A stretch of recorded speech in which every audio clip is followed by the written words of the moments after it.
Shall we begin?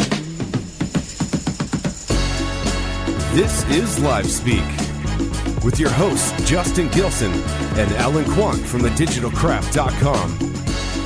We're bringing you tech news, Kickstarter investment strategies, and anything else we feel like we need to discuss with you. Stick around, it's going to be a great show on Live Speak Radio.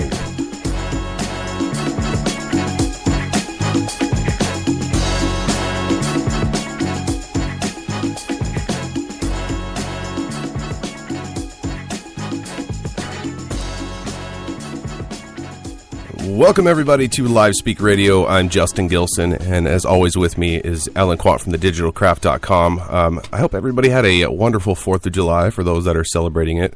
I know I had a pretty great 4th of July. Alan, do you have a good 4th of July? Yeah, I skipped the fireworks and came home and worked. Attaboy. Dedicated as always. I wanted to... No, I was just bored. You were just bored on the 4th of July? Was there crazy people around lighting fireworks off, shooting at your head? They've been doing it all week. Oh, yeah, that's how it's been around my place, too. There's been people just, like, nonstop firing off rockets and mortars and things and waking me up out of a dead sleep. I'm an old man now. Can't handle that stuff. You're like 10 years older than me. Give or take. Well, I wanted to talk about, you brought this up the other day to me, and about there's a 19-year-old kid that was jailed, put in jail for a Facebook post. And I'll quote the Facebook post actually because it's construed as terrorism, and it says, "I think I'm a shoot up a kindergarten and watch the blood of the innocent rain down and eat the beating heart of one of them." And then at the bottom it says, "Just kidding." And now this kid's being charged with making a terrorist threat. Justin Carter. Charged, not just arrested, but pulled in for questioning, but charged. Yeah, being charged for a terrorist threat. Now, my opinion on this is that is clearly a really bad thing to post on Facebook. Not even funny at all. Not even worth joking about. But to call it a terrorist threat, to me, that's a little bit overboard. I don't know. Yeah, just a tad.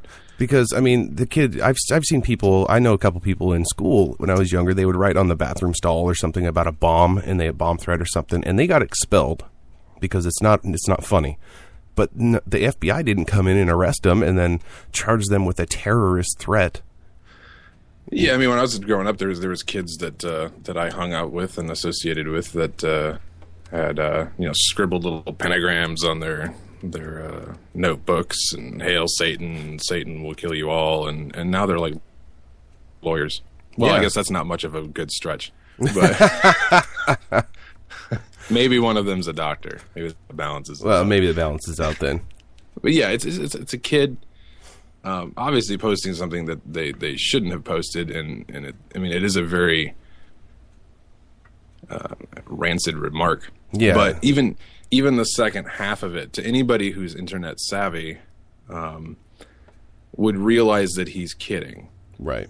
You know, the shoot 'em up, if he would have left it as "I'm going to shoot up a kindergarten and watch the blood of the innocent." Yeah, then it's a worry. That's scary. Then he says, "I'm going to eat the beating heart of one of them."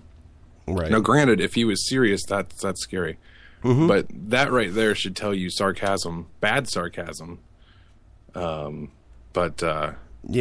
sarcasm. I think that kid should be a candidate for the ones that they go and put in jail and scare the crap out of him. So he doesn't ever go back to jail again and doesn't ever do that again. But a terrorist threat, that means it goes under national security, and the kid has no rights anymore. You know, they treat it as a terrorist threat, then basically he is now Al-Qaeda. You know, he's probably getting waterboarded right now. Yeah, you know, he actually, I was reading that because he was arrested in February, actually, of this year, and this was after an argument that he had on Facebook regarding the game League of Legends, I think. He was just mad during the game, and he posted that on Facebook while he was playing League of Legends. But now, I guess he's on suicide watch in jail because he's very depressed and scared and really concerned that he's never going to get out of there.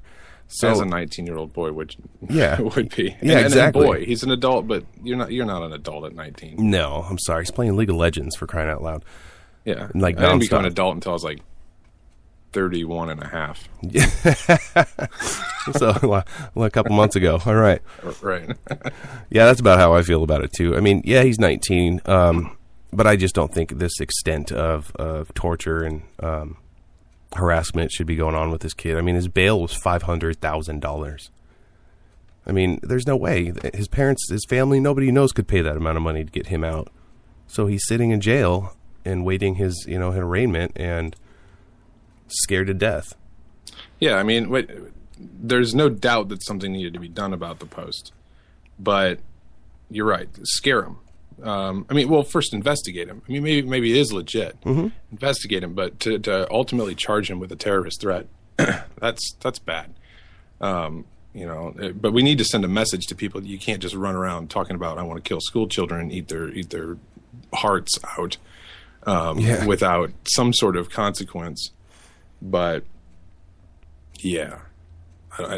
Yeah, and they're also saying that they could also argue that his post was, it was too general. He didn't identify a school, for instance. He didn't name a teacher or a specific student or anything like that. So they could argue that as well, being that it was just misunderstood as a joke because he didn't, he wasn't like, I'm going to go to this school and do this. But being that it was so close to the Sandy Hook incident, I think is why everybody was up in arms over this so bad. And I get that. Yeah, it's definitely bad timing for the kid. Somebody needs to teach him timing. Yeah. You have to wait till 2 years before something can be joked about. Yeah, I know. Too soon. Way too soon. But, I mean, come on. I mean, I understand it. He's 19 years old, though. Scare him to death, sure, that's fine. But charging him with a terrorist threat, I think it's overboard. Way overboard. Way overboard. Yeah. So, poor kid's going to be in jail, and he's still on suicide watch as far as I know. I've been reading and keeping up with that. Moving on to something a little bit more more fun. Let's talk about Windows Blue or Windows 8.1. Yeah, actually, before you throw in your sound effects. Too late. we forgot we had an announcement to make. That we are now being broadcast not only on Spreaker, but we're being broadcast every Sunday, 5 p.m. Eastern on Indiana Talks Radio. Yes. Which is indianatalksradio.com. Yeah, I want to thank them for allowing us to do that. That's really great. Yeah, a nice talk with Gary the other day, and he was nice enough to get us on there, and we'll see how that goes. Yeah, Thank you, Gary. Yeah, Gary, I've been over listening to Indiana Talks ever since you told me about this, and I really like listening to them. It fills my day pretty well. So Good stuff. We are on Indiana Talks right now. It's interesting. I mean, nothing's really changing for our listeners. It's just you do the same thing. You go to wherever you go to listen to us normally, but we are also on Indiana Talks, which is great. Yep. So next time you do the boo music, for Microsoft, don't do it before I'm making it. Yeah, we're not booing. We're not booing Gary in Indiana Talks by any means. There. Oh, sorry, Gary. You got slid into our talk about Microsoft Windows Blue 8.1. Yeah, that's never good. AKA failure. Yeah. Hey, I see in the notes there's a few pros here. I didn't write them. Did I put some pros in there? Yeah. I was really struggling for that. For my cons, I just put everything. Yeah, that's easy.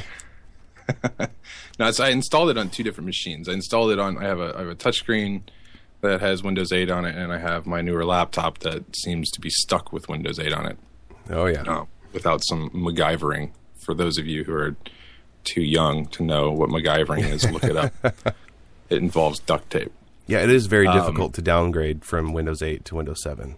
Yeah, I mean, I have to take my Windows 7 box that I purchased from a store and tape it to the outside of it and run some cables. Anyway.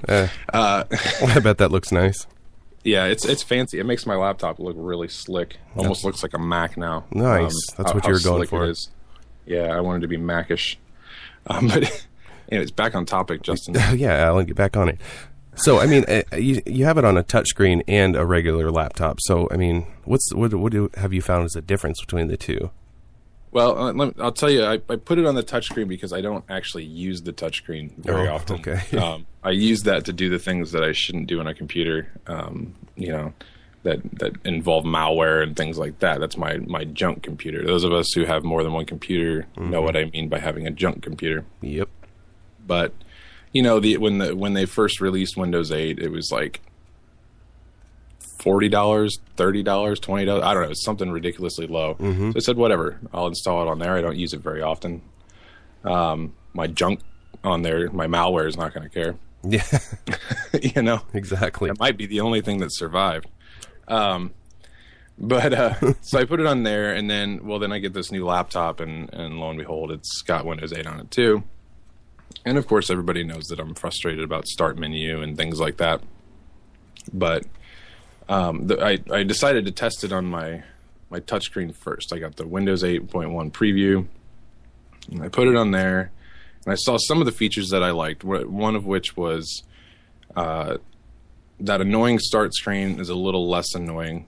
Overall, it's still stupid, in my opinion. But they're making it better for you to manage. You can make your icons a lot smaller, so more like the original start menu.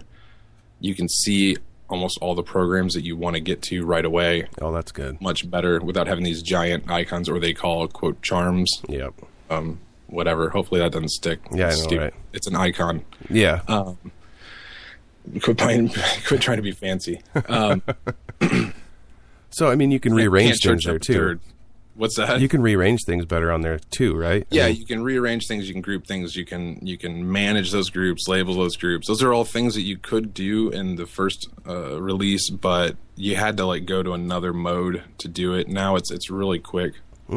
However, one thing they do is you have these groups, and the groups can, I believe they're 2x2, or 2 across, and then however many big, small icons you can fit down the screen.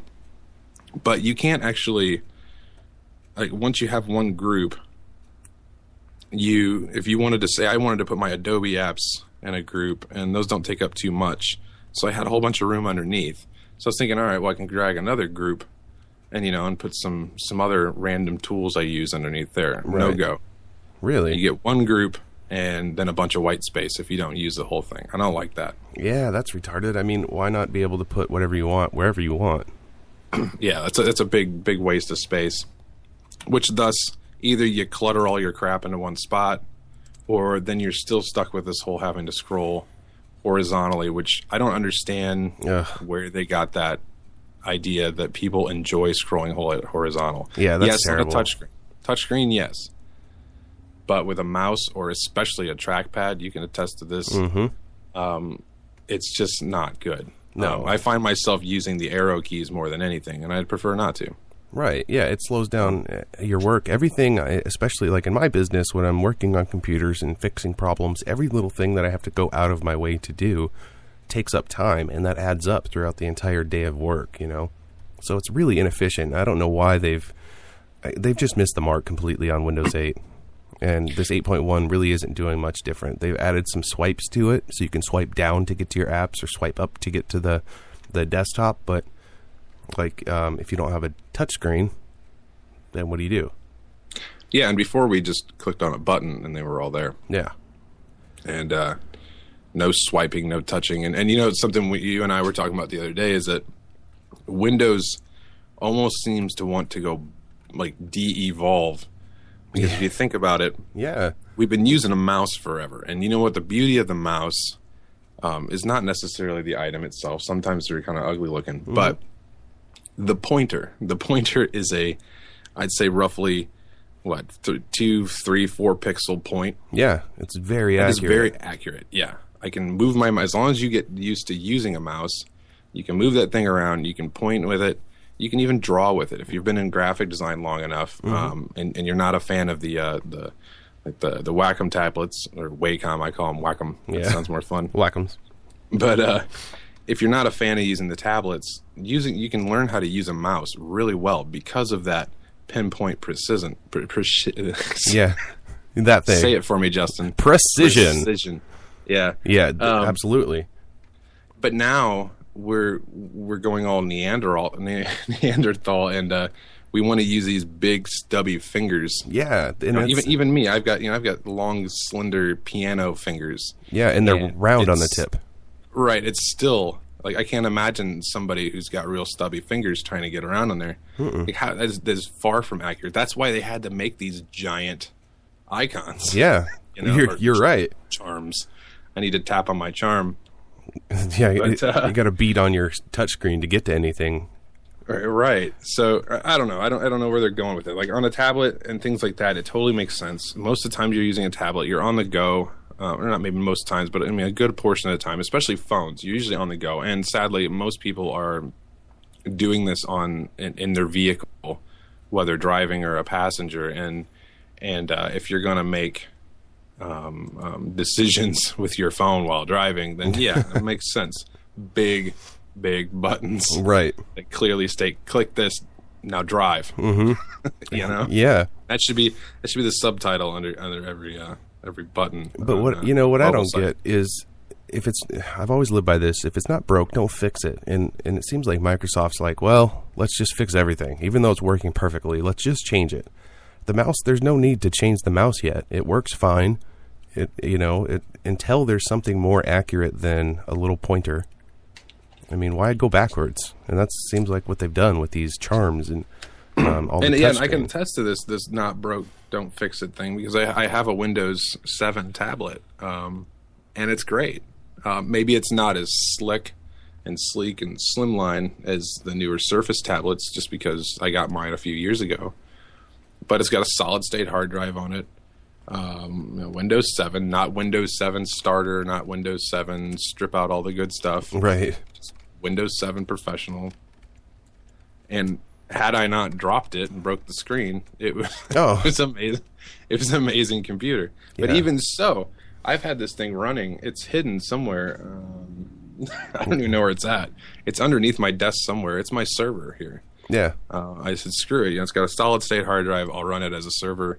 And I don't have to worry about the monitor. It just stays on all the time, and it's been running for about a year and a half now, perfectly. But even when I had it, I could run applications and things like that. Great. Yeah. Why? Yeah, and then why change it? Exactly, and then they change it, and you broke yours, and you have to get a new one, and then you don't have the option anymore to get Windows 7. It's nope, Windows 8 is out, and that's all we're going to give you the option. If you want Windows 7, we're going to charge you way more money to put it back on there, and I hate that. That to me is that's so ridiculous. much control. I remember I was always a Dell guy for the longest time, mainly because I liked the interface where you can go in there and you just kind of customize your computer, and then a week or so later they ship it to you exactly the way you wanted it. And, yep. Usually the option was, okay, do you want the new Windows Vista, or do you want to downgrade and save $100 and take XP? Right. That's the way it was before. So they're really shoving it down your throat. Mm-hmm. And with my experience with trying to get, here, let me talk about the cons here really quick. Yeah. Besides the cons we already talked about. So the touchscreen computer is actually running pretty smooth. Okay. I haven't had really any issues with it. It's not going slow. Everything seems to work okay. But then again, like I said, I don't use it. I'd say I use it on a daily basis, but maybe a couple times a day for a few minutes. Now, the laptop is supposed to be the replacement of my main machine. I want to use this thing so I can be mobile, not just an accessory. I want it to be my main machine. But now, when I put Windows 8.1 on there, it just destroyed it. The applications weren't running anymore. The almost all of the Windows Store, the famed Windows Store with their 200 apps, which I think it's up to more like 100,000, but still, most of a lot of the apps worked, but none of the Windows apps worked. Oh, come on! So I couldn't even download their calculator and get it to work. That's crazy. It just kept failing and not restarting, but killing the Windows Store, and then I had to go back into that stupid start screen, get back in there, blah blah blah. But on top of that, everything was just slow. Slow to a point that reminds me of back in the like 10 years ago. Oh, that's crazy. Slow, like, oh no, I've got 16 megabytes of RAM, I need to upgrade. Yeah. Exactly. That kind of slow, like, shoot, I'm never going to be able to use this computer more, I got to get a new one. I just got this one and now it's worthless, so I had to attempt to reinstall Windows 7, which there's ways to do it, but it's there's a risk that you could hurt your computer if you don't read, very well. And I'm the kind of guy that likes to skim. Yeah, you see a yes button, you're like, yeah, click. Yeah, it says, this is how you do an install of Windows 7, yada, yada, yada. Click this. Okay. So I strayed away from that, and then I end up having to just, totally restore the computer, get it back to its factory settings, put all my stuff back on it. But then one of our viewers on the Digital Craft had mentioned the program Start 8. Yes. It's more of a plugin, and both Justin and I can definitely praise this one. I liked it so much, without Justin even knowing. I mean, it was only $5, but I went ahead and just sent him a license to it because I felt like there's no need for someone not to have this functionality. Yeah, it was incredible. I mean, I had the other one we used, what was it, Pokey, and that was a pretty decent start menu, and that one was free. And of course, when you get something for free, there's some quirks and things. And when I put the Start 8 on there, it was like it was back. The start menu was back exactly the way it was. The control panel's there, computer. I could even right-click on things in there. Oh, it was so nice. Because I rely on shortcuts and things like that in my line of work to get to system properties and things like that quickly. And a lot of those were in the start menu, of course, by right-clicking on computer, going to manage or properties, and I couldn't do that anymore.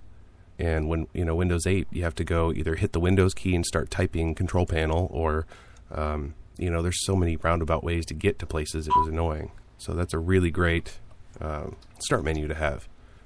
Yeah, we'll definitely have to put that in the show notes. Yeah, absolutely. And for $5, I mean, I checked out the difference. There's a $50 version, and the $50 version really doesn't have anything a normal user would use at all.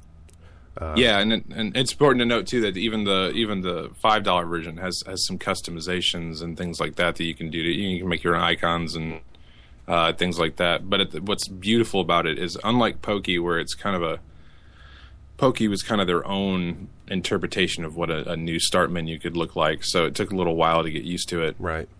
This one is identical, and it's only not identical if you choose to go in and do some of the modifications, which at that point, that's cool. Yeah. But out of the box, it looks like the Windows 7 start menu, functions just like it. Click on all programs, see all your programs, even highlights the ones you just installed like Windows 7 did. Mm-hmm. You can pin them to the top. You can pin them to your taskbar. You can even pin them to the start screen if you feel you need to. Yeah.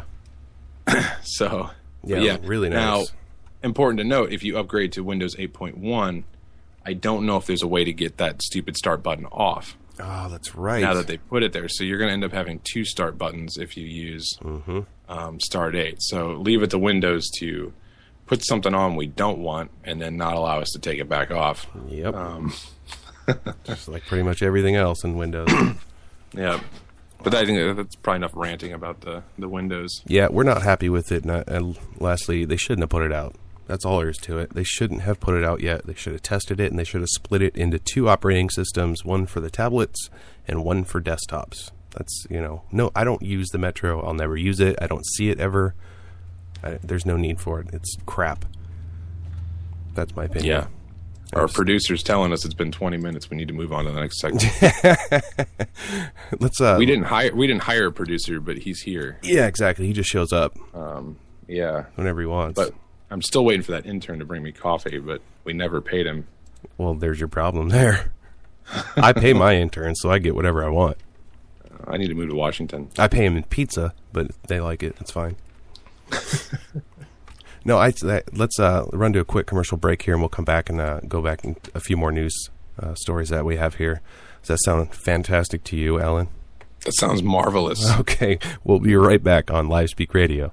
Need a do-it-yourself with your website? Let the gurus at thedigitalcraft.com teach you how to build, design, and maintain your website at an affordable price. They offer private training on web programming, graphic and web design, video production, motion graphics, and expert consulting. Book your session today on Facebook at facebook.com/thedigitcraft and check out free tutorials at youtube.com/thedigitcraft or take our courses on Udemy.com. Thedigitalcraft.com. Your web and design guru. Stop. Everyone listen to me. You're spending hundreds of dollars and wasting time taking your computer to the Geek Squad. If you want your computer to run better, here is the secret. Do it yourself. I know that sounds like a lot of work, but I promise you it's not. With proper guidance, you can get your computer running like brand new again. See for yourself. Sign up for computer repair for beginners and experts alike today. It's only $9. That's it. Even if you don't think your computer needs a tune-up, this course is designed to help prevent future problems from happening. If someone told you that you could prevent your car from breaking down, would you take advantage of it? Of course you would. So why neglect your computer, especially for only $9? And every review has been a perfect 5-star rating that speaks for itself. With a no questions asked 30-day money-back guarantee, what do you have to lose? Head over to www.geekcreations.com and click online courses to get started today. Save yourself a headache. Fix it in one day so you can get back to using your computer again. Go now. www.geekcreations.com. That's GEEKREATIONS.com and click online courses. Time is wasting. Go now. This is the one you've been waiting for.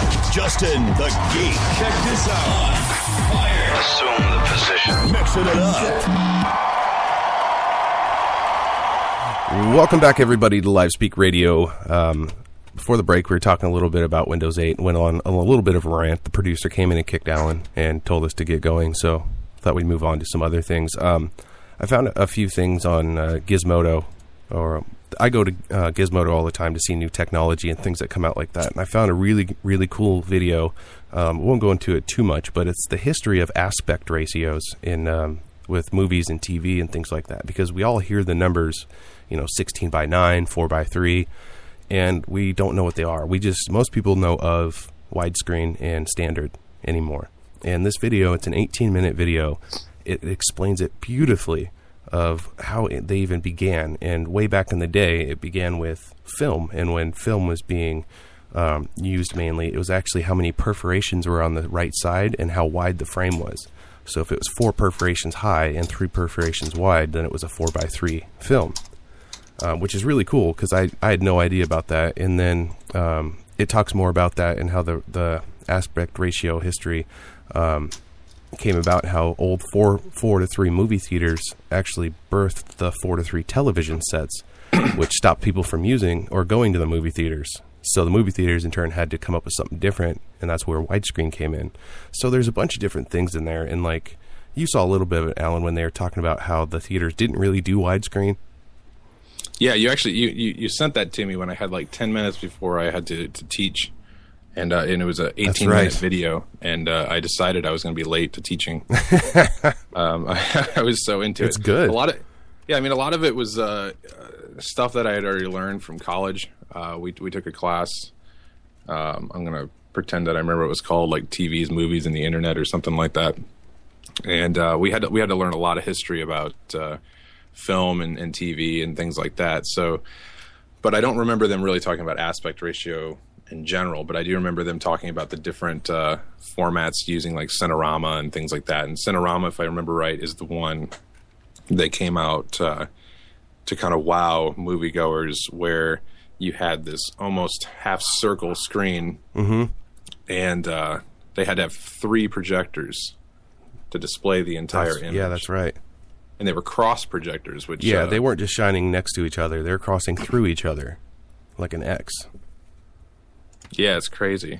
And I mean, that in the cameras that they show that filmed it too, they're these really old film cameras that they have 3 of them next to one another in kind of a radial pattern. It's really strange how they came up with this kind of stuff. It was a multi-camera type deal, so they could project those 3 things. The problem with that, of course, you have 3 projectors that have to sync up perfectly.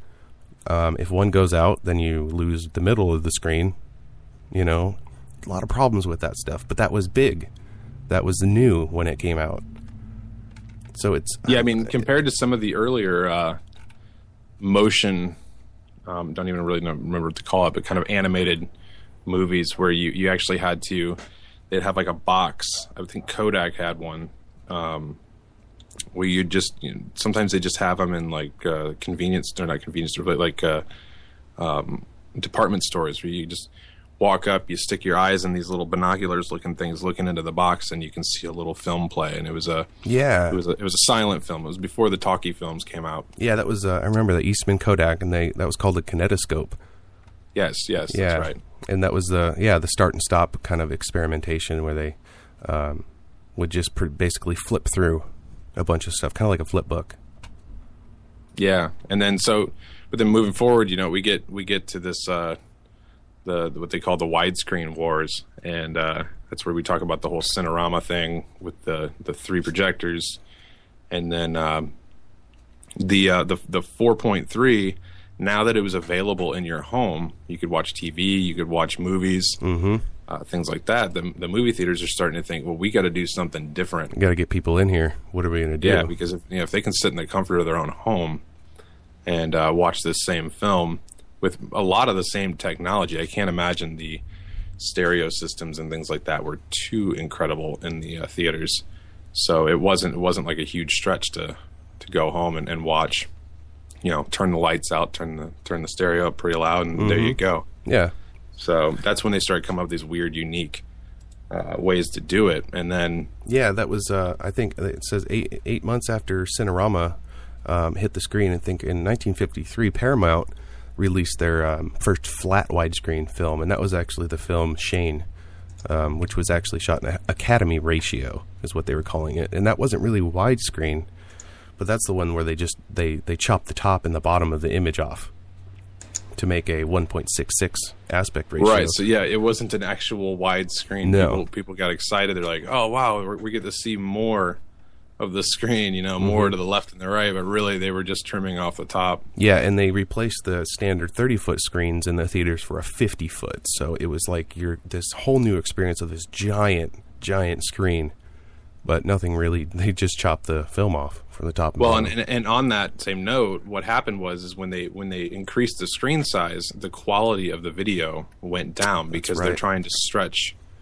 something that was meant to be at a certain size. They're trying to drag it out. So nothing was really grainy. This is pre-digital, so you didn't have like pixelization and artifacting and things like that make a when you go to an old school YouTube video and try to widescreen it, all you see is a bunch of boxes. You can barely make out what's going on. Right. But what it was is it just softened everything. Like the complete opposite of HD, where you can see more than you want to see a lot of times on HD. You can see a pimple on someone's face before it's even started growing. On some HD TV presentations. But yeah, so everything was soft. The edges, and it really killed some of the dynamic between using focus and blurring out backgrounds and things like that, because you didn't have that crisp edge. If you're focused on the main character, and you've got him totally in focus, and there's, for some reason I'm thinking of Lassie, but so you've got the dad and then Lassie and the kid are behind him, and they should be blurred out, not to the point where you don't see them, right? Just out of focus a little bit, but out of focus, and you should see a nice crisp edge around Father Lassie. I don't think I watched the show more than once. I don't even know why I'm referencing it. I don't know either.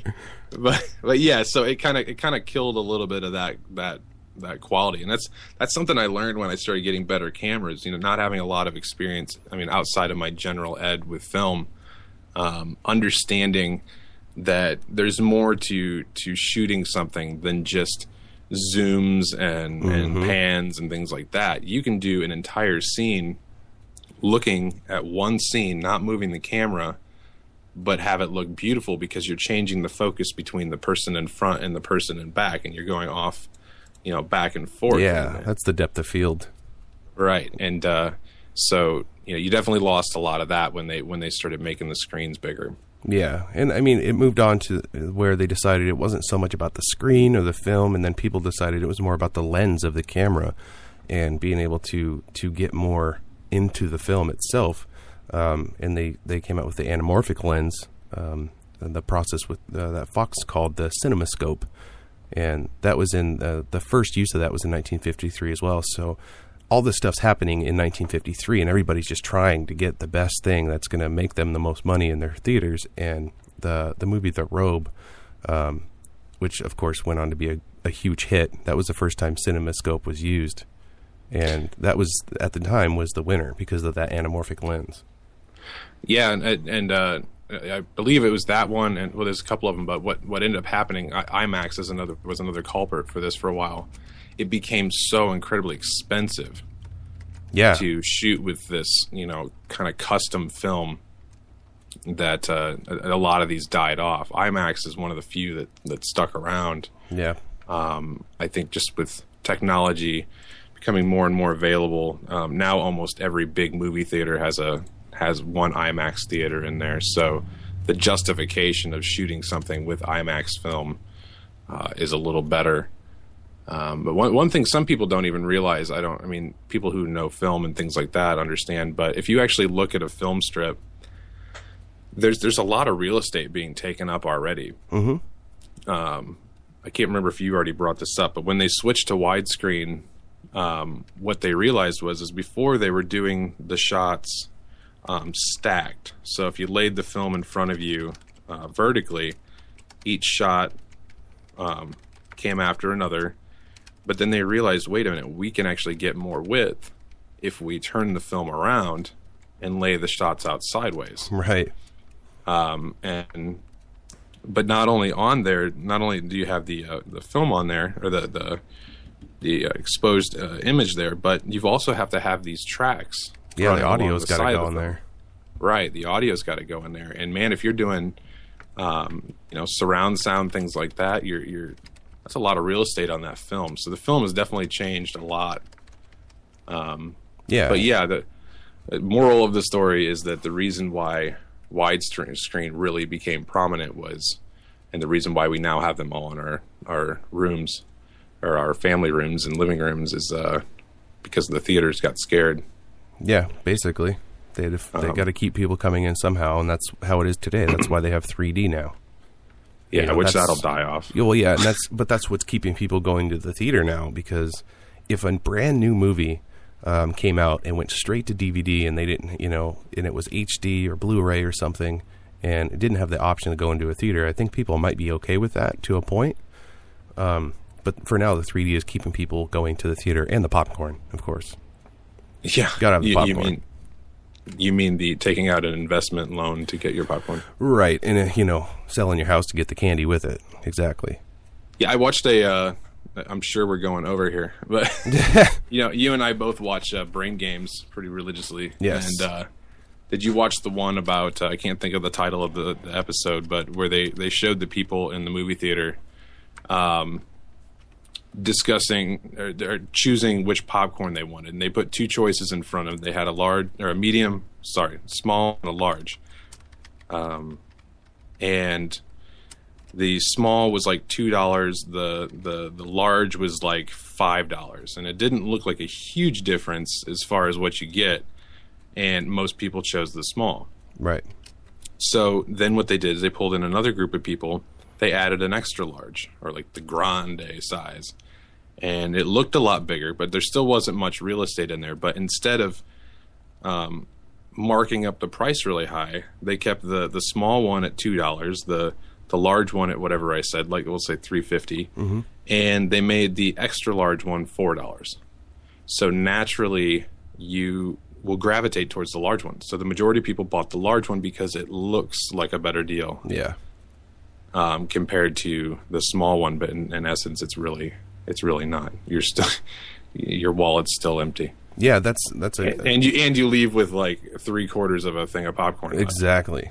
But that's not just with the popcorn. They talk about that with grocery stores and how they basically manipulate us every day into buying things that we have no idea is going on. There's all kinds of different subliminal tactics and things like that to get you to purchase things that you normally wouldn't. And it's very fascinating how they can come up with those things and figure out how it would attract people, its colors or sounds or, location on the shelf or whatever. There's different ways to get you to buy it. It's incredible. Definitely. Well, let's run to another commercial break here, and we'll come back here on Live Speak Radio and also on IndianaTalks.com. Getting an amazing education is a must. But going to classes and listening to boring teachers can be very painful and expensive. Luckily, we have the internet, but it is so hard to find courses that are high quality, cheap, and easily accessible. Not anymore, thanks to Udemy. Udemy is the online academy for you. At Udemy, you can find hundreds of great courses from world-class instructors. You can learn stuff like how to create awesome demo videos cheaply, how to program in Python, Ruby, or HTML, how to start your own company, even how to wiggle your feet to the rhythm of salsa. But what if you want to teach others what you know? No problem. Udemy makes it super easy to create your own course in a few steps. Just create an account for free, give your course a name, upload all your content in any format, video, audio, PowerPoint, Word, PDF, publish it, and voila! It's now accessible to anyone, at any time, all over the world. You can even set a price for your course so you can make some money. Learn anything, teach anything at Udemy, the Academy of You.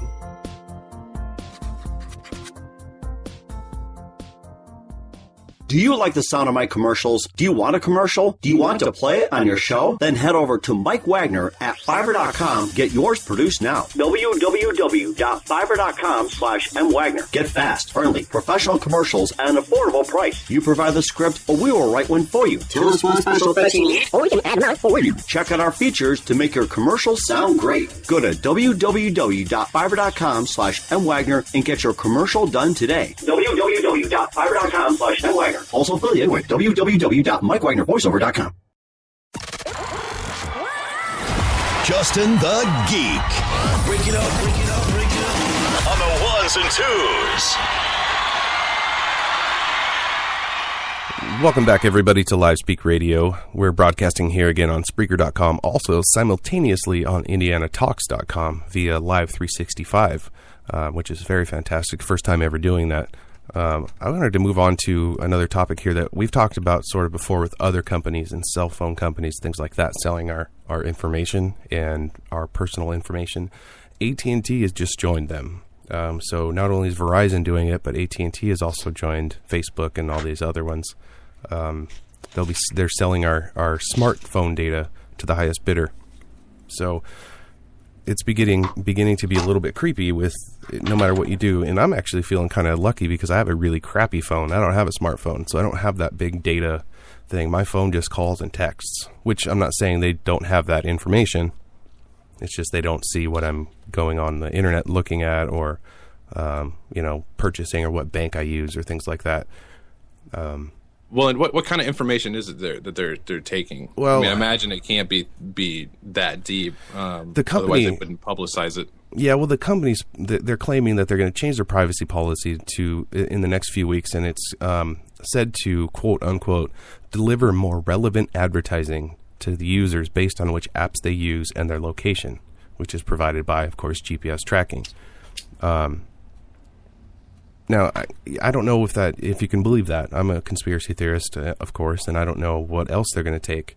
But as long as they can have access to it, what's to stop them from getting all of it? I mean, think about what you do on your phone. And some people say, well, who cares if they take my information? And it goes back to, like I was just talking a bit ago, how they can manipulate us in the stores to buy certain things and advertise certain things. The more that they know about you, the more that they can predict what they're going to get you to do. You know what I mean? So if they know everything that I like on the internet and everything that I go through on my phone and who I talk to, then if I see advertisements online that are specific to me, I'm going to buy that stuff or, gravitate towards it, I should say. I don't know. And I was telling you the other day that, I keep seeing ads, relevant to me because of something I might have looked at on Guitar Center or something you may have sent me to look at. Now all of a sudden I'm looking at the Buns of Steel tapes because you sent those to me. And now that shows up on every website I go to. Yeah, you're welcome for that.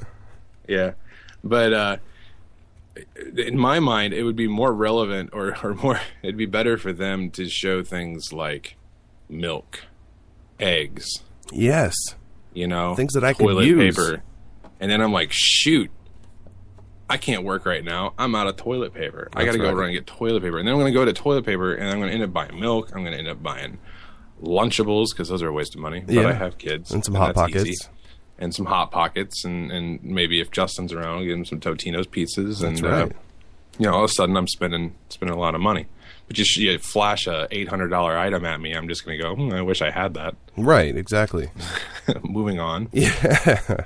I mean, and if they actually used it for good, like you said, they show you milk or whatever, but instead of doing just that, they show you, hey, milk is actually on sale.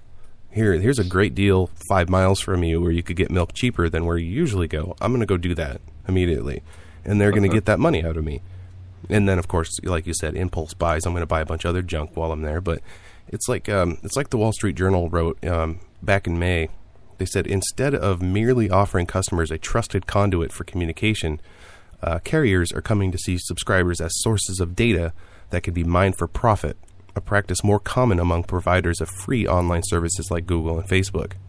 That's how Google and Facebook make their money, is they data mine. They take your data, they sell it to people, and that's how they make their money. And then they get advertisements on there, things like that. Now these companies that are already profiting from you paying them monthly to use their service are now going to profit even more from your data.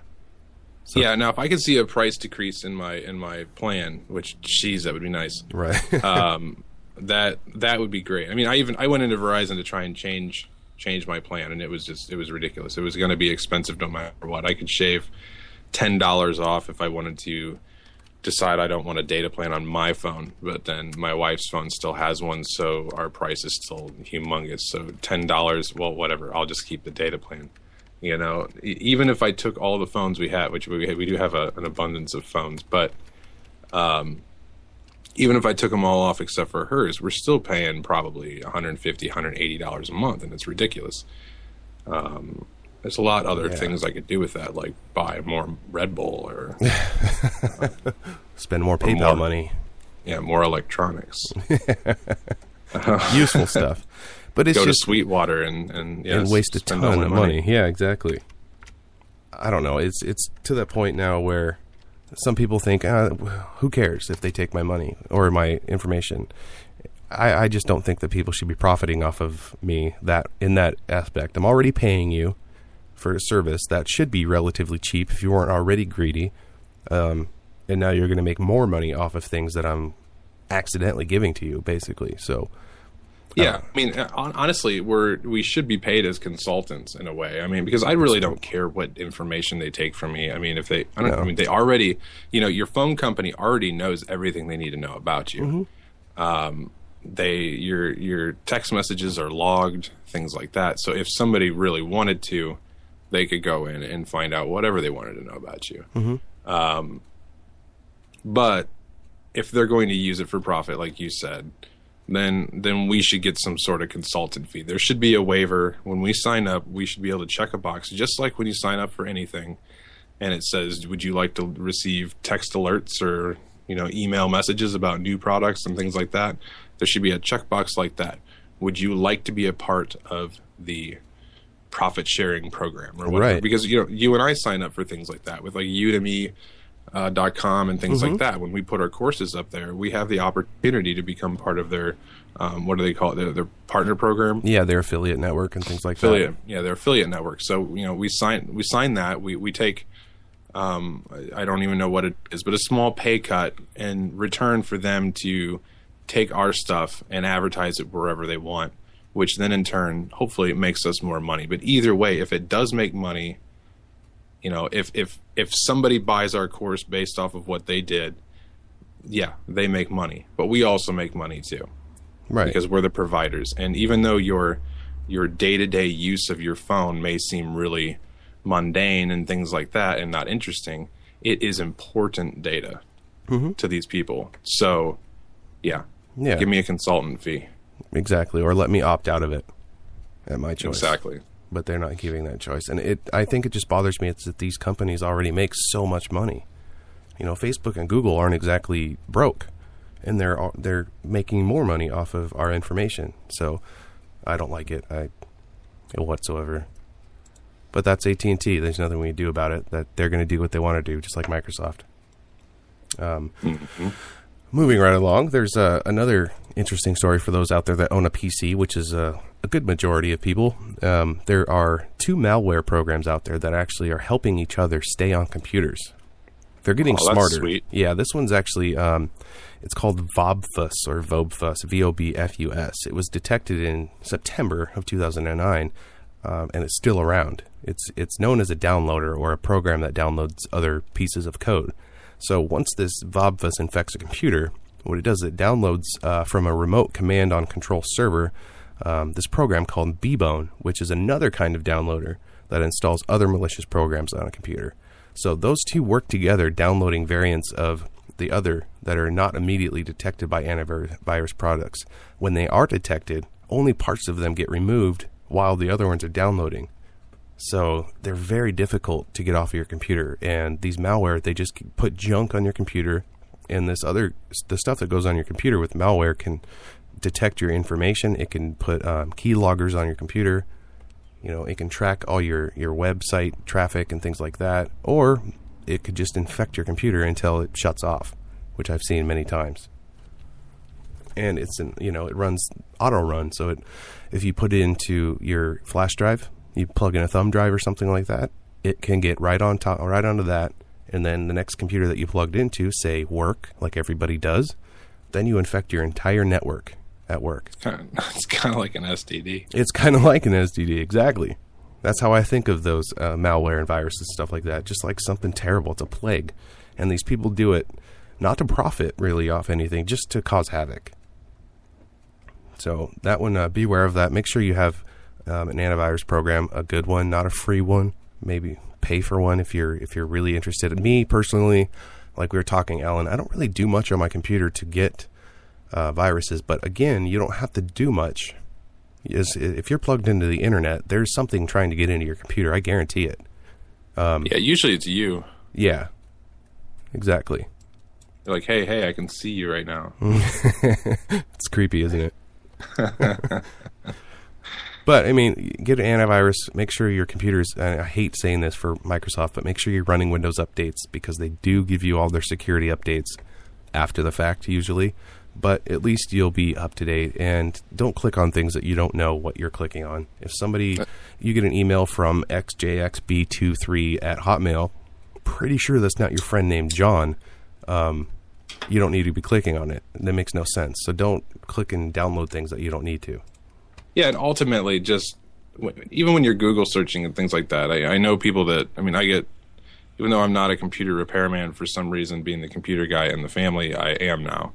Yeah. And so I get all these computers dumped off of my house, mainly by family and friends. And the biggest culprit is that they just don't know what to click on and what not to click on. When you do a Google search and you're looking for something, almost anything that says free, probably not. And if you're unsure, Google it. Figure out what it is. Do some research. Yeah, and think about some of the, there's huge names out there. And if you listen to radio or TV or any sort of media, you're going to hear these names ingrained in your head. And so the bigger companies, if it says google.com/free stuff, yeah, you can feel safer about that. Mm-hmm. But if it's Big Al's free software shop, be a little weary. Know Right. the risk when you click that. To me it's like when you're on a busy street, you're in a hurry, you got to get to the other side of the street. You don't even want to wait to go to the crosswalk, so you're going to jaywalk. Mm-hmm. And you're going to take that chance that you're going to run across and not get hit by a car. That's pretty much what's going on. Yeah. Because if you do take that chance and you fail, your car or your computer is going to get hit by a car. And then you're going to have to send it to me, and then I'm going to have to charge you. And I'm probably going to take forever to fix it, because this is not what I do for a living. And you're going to call me because you're having Facebook withdrawals, this is no joke. I often get calls like, I really need my Facebook back. I need my Facebook back. Oh, yeah. I've heard those. Yeah, and I've been to their Facebook pages. No, they don't. No, not at all. It's not important. Look at the kitten. Anyway, but in on a serious note, yeah, be safe. Don't open emails from anybody you don't know. Even if it says, Alan Quant at jibberjabber.com. I think that actually is a domain name. Yeah, But, if you're not expecting it. Yeah, if you're not expecting it, if it's not, it doesn't look familiar, and if the subject line isn't really relevant, if it's just like free money, it's not really me. Yeah, that's how they trick a lot of people. They send out the subject line as like for me with my student loan, Sally Mae is the company, and I get emails all the time that says important information about your student loan. Well, that could go out to thousands of people, that have student loans, and they'll click on it because they're like, really? Important information about my student loan? But I know what the emails look like from Sally Mae, so I know not to click on those. But on the other hand, if I get tricked into it, I have antivirus on my computer with real-time scanning, which everyone should get if you're surfing the internet a lot. Real-time scanning will detect as soon as you click on something online. If it's malicious, it'll block it and tell you that it's malicious, so that can save you a lot. Yeah, and this is another age-old suggestion, but just in case people that don't know this, any email you get that asks for your username and password, no matter how clever it looks, like it's your PayPal account, you've got $4 million in there, you're really nervous, you get this alert, your account could be hacked or it could be whatever, we need to reset your password, please click here, and then you click here, and then it asks you to log in. Mm-hmm. The first thing to look at before you even click on it, which you shouldn't anyways, right, is hover over the link. And depending on what email program you're using, the majority of them will show you where you're actually going. Because us in web design, we know that we can make a link that says happy cheese fries, but the actual URL is I'm going to steal your happycheesefries.com. Wait a minute. Wait a minute. Did you just say happy cheese fries? This is what happens when I get on a rant. Unbelievable. But yeah, you're right. I mean, it could say one thing and take you to another place.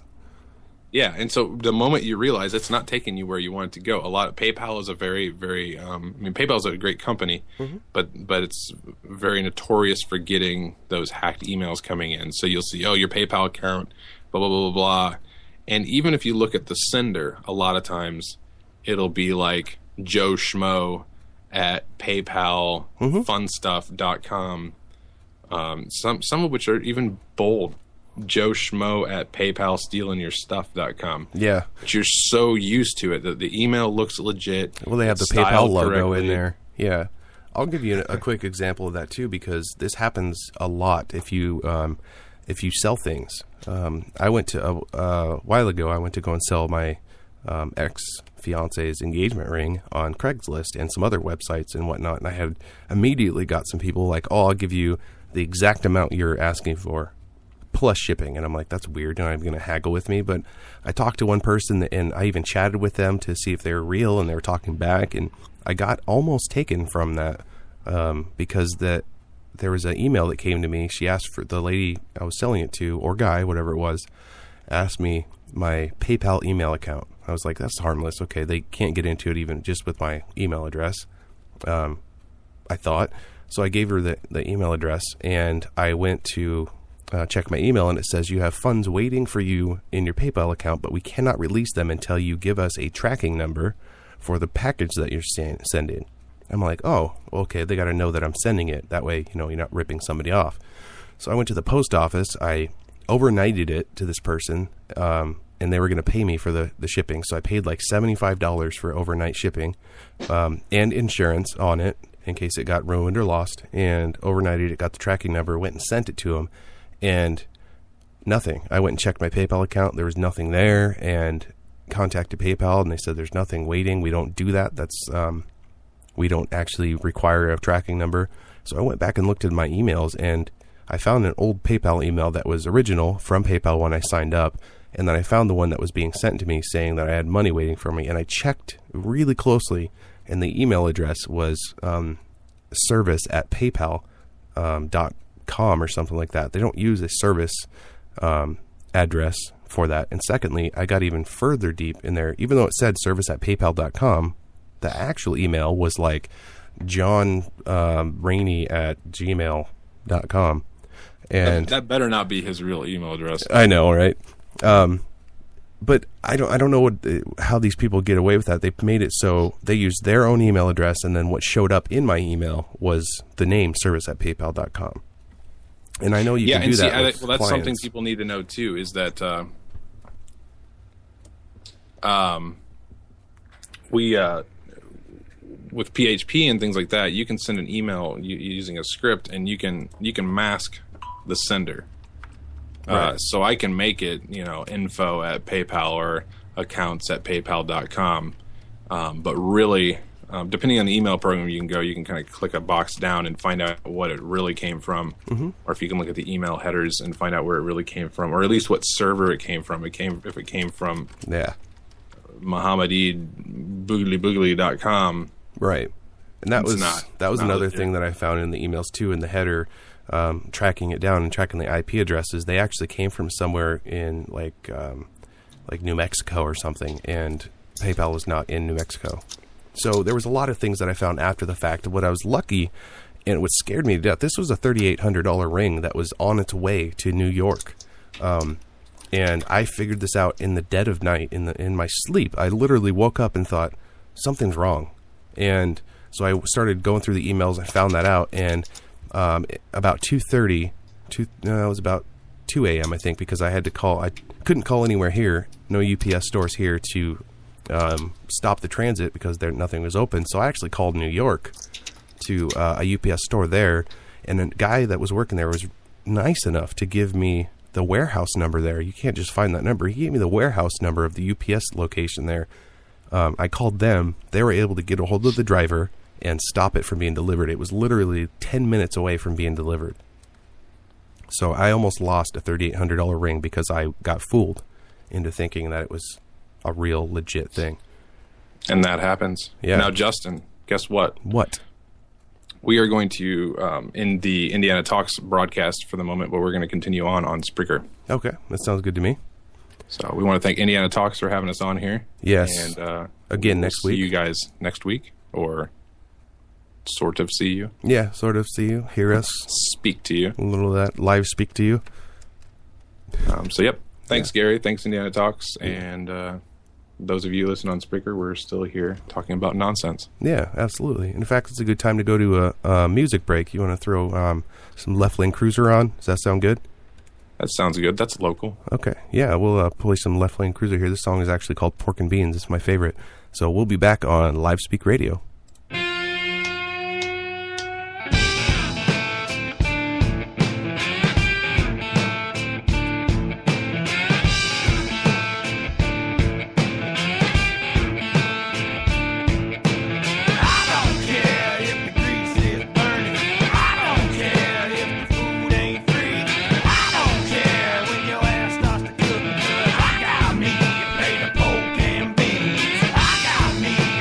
Pork and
no poking beans.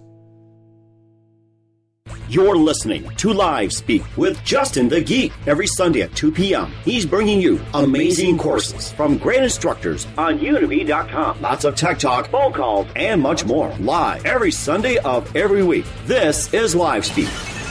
Enjoy the show.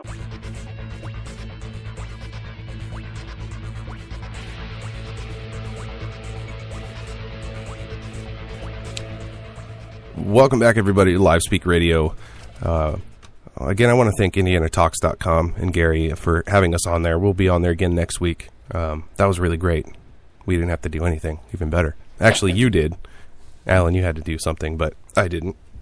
I had to have a conversation. Yes, exactly. Gary's a nice guy. Yeah. The station seems like a pretty cool thing they got going on. They've been going on possibly just a little bit longer than we have because I don't pay attention to dates. For all I know, we've been doing this for 3 years, I know, but right? I think it's more like 8 months or so. Yeah, December was my first episode on this. It wasn't even Live Speak. Yeah, we've actually been around 1 month before them, but yeah. That's good. I mean, good talking to Gary. Yeah, they're getting a lot of headway over there and listen, so I'm happy to be part of that. It's really great. We were talking earlier about 3D in the movie theaters and how everybody's going to the 3D movies, and read a story about the BBC is no longer going to use 3D TV. They're abandoning it completely because the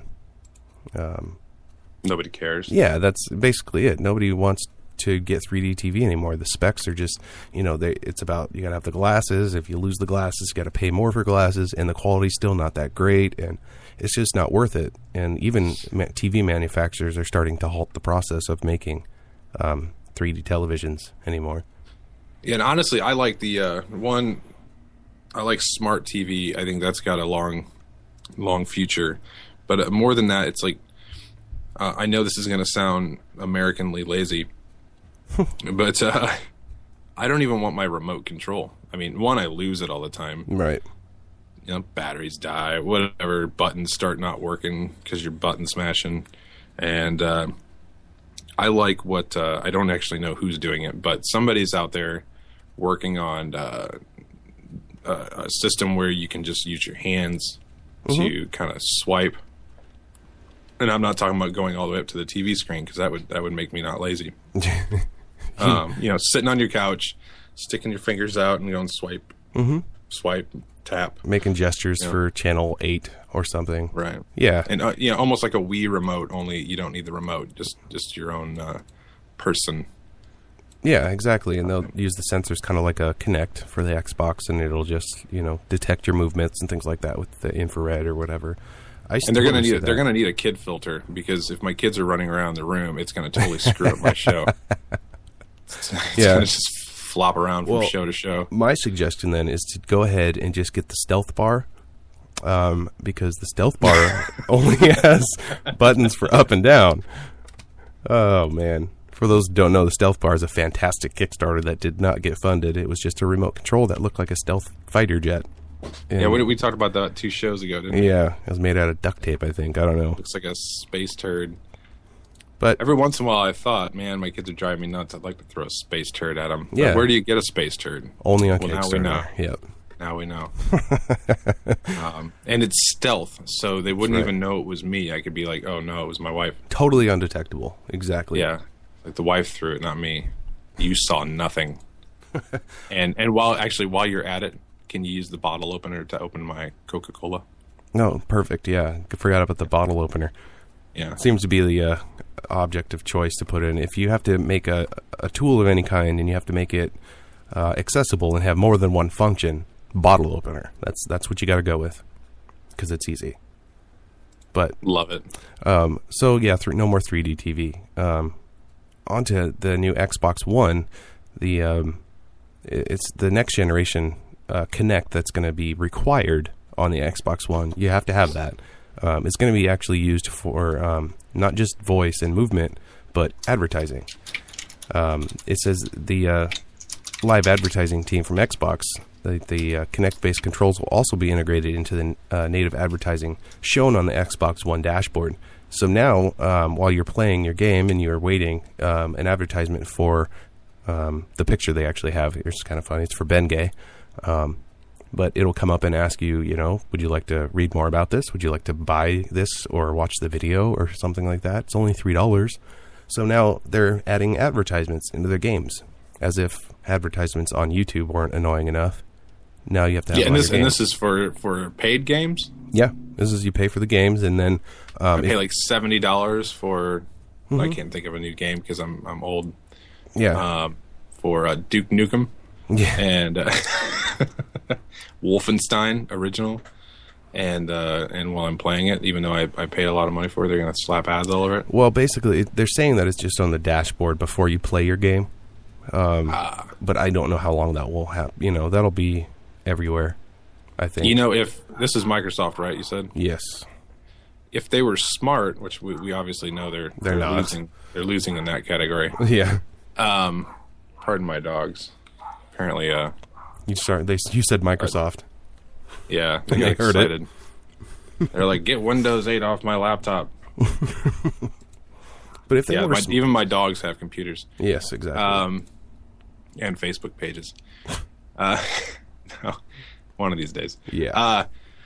Justin, Alan, you got me off my train of thought. I didn't. Your dogs did. We were talking about if Microsoft was smart or not, and they're not. Oh, yeah. Seriously, I don't play video games anymore. I decided I needed to have a life. No offense to the people that play video games, but I just don't have the time. I mean, yeah, I needed to do something else. They should do product placement. If I'm playing some first person shooter, the guy coming up to me should have like a Coca-Cola shirt on. Or a gun. And or a specific gun. So I go, oh, that's the gun I want. I need to go get that now. Although that's all we need is a bunch of 14-year-olds who are already learning how to do combat in some way or another, but then seeing gun advertisements. Yeah, exactly. So they know, oh my gosh, I can buy that gun. Well, you bring up a good Awesome. point. In these advertisements, I mean, how are they going to monitor them and censor them if they're, something could be inappropriate in advertising? Well, yeah, if you got a bunch of kids playing games and if it's trying to find out what kids are getting into, it's I mean, they advertise a lot of things, some smut, like feminine products, let's say, and my 10, 12-year-old boy does not need to see that, or younger. Why would they need to see something advertised on their Xbox like that? It's dumb. Yeah, and I'm down with the Coke T-shirt. I'm patenting that idea. Yeah, that's actually a good idea. Because when you're in World War II, it's a very accurate statement to think that a lot of the German soldiers were wearing Coca-Cola T-shirts. Help them blend in with the foliage. Yeah, exactly. If you haven't figured out, I don't know what I'm talking about. No, it was a late night, apparently. It was a very late night, and it was your fault. We were talking about schematics and how to take over the world. And it's basically every night thing. It just ran a little late last night, that's all. Yeah. I don't think we accomplished anything. I actually ran security on Justin's apartment the other day. He left his Skype on, and it was a very creepy feeling. I'm just looking at his empty apartment. It was creepy for me, too, leaving, because I locked the door. When I went to the store, I left my webcam on and, my microphone on, and Alan was, watching my place while I was gone, which it wasn't the intention, hey, watch my place. It was just, I'll be right back. So I left it all on, but when I left, I locked the door like there was somebody in there or somebody could get in there. And then when I came back, I had the weirdest feeling that somebody was really in my apartment. It just for a split second. And what you actually don't know is that I had invited John and Deb and Matt over, and we kind of had a party, via satellite. I wasn't included. Oh. But we did a bunch of Quaaludes. I thought so. If those still exist. I don't know. Are we in the 70s again? What is that? We are. It was a 70s themed party. We did a whole bunch of decor. I mean, we only had a good 15 minutes before you got back, and we cleaned up pretty nicely. Wow. Yeah, it was a fun time. That's funny. Okay, then. I think it's time to. Speaking of WTF, that wasn't on the slate. That wasn't in our show notes. I don't see it anywhere. No. I thought what we did was just totally scripted. Yes, for you, not for me. That was all improv for me. Yes, but John knows what I'm talking about. John always knows. John was there. It was a good time. Yeah. So, on to some WTF news with my news theme. John says don't look under the bed. Oh, that's good. Thanks, John. Don't worry, John. I took it home. So, WTF news. We're going to move on before I start freaking out thinking there's something around my place. The first story that I ran across here, there's some good ones this week that I really like. This woman actually decided to marry a 600-year-old bridge in France. I mean, that sounds like a very stable relationship. Oh, wow. You went there, didn't you? Not rocky at all, just perfect, stable. Yeah, that's funny. Perfect. Wow. Perfect. Now, this lady, Jodie Rose, she's an Australian artist who travels the world recording the vibrations of bridge cables for her Singing Bridges music project. Knew it was true love the first time she laid eyes on Le Pont des Diables, a 600-year-old bridge in southern France. So on June 17th, the marriage was held at the entrance of her groom with 14 guests in attendance. 14 people actually showed up to that wedding. We were actually invited, but they didn't pay for our ticket. No, I couldn't get there in time. It just wasn't happening. I had another bridge wedding to go to. Yeah, and I'm actually anti-bridge wedding.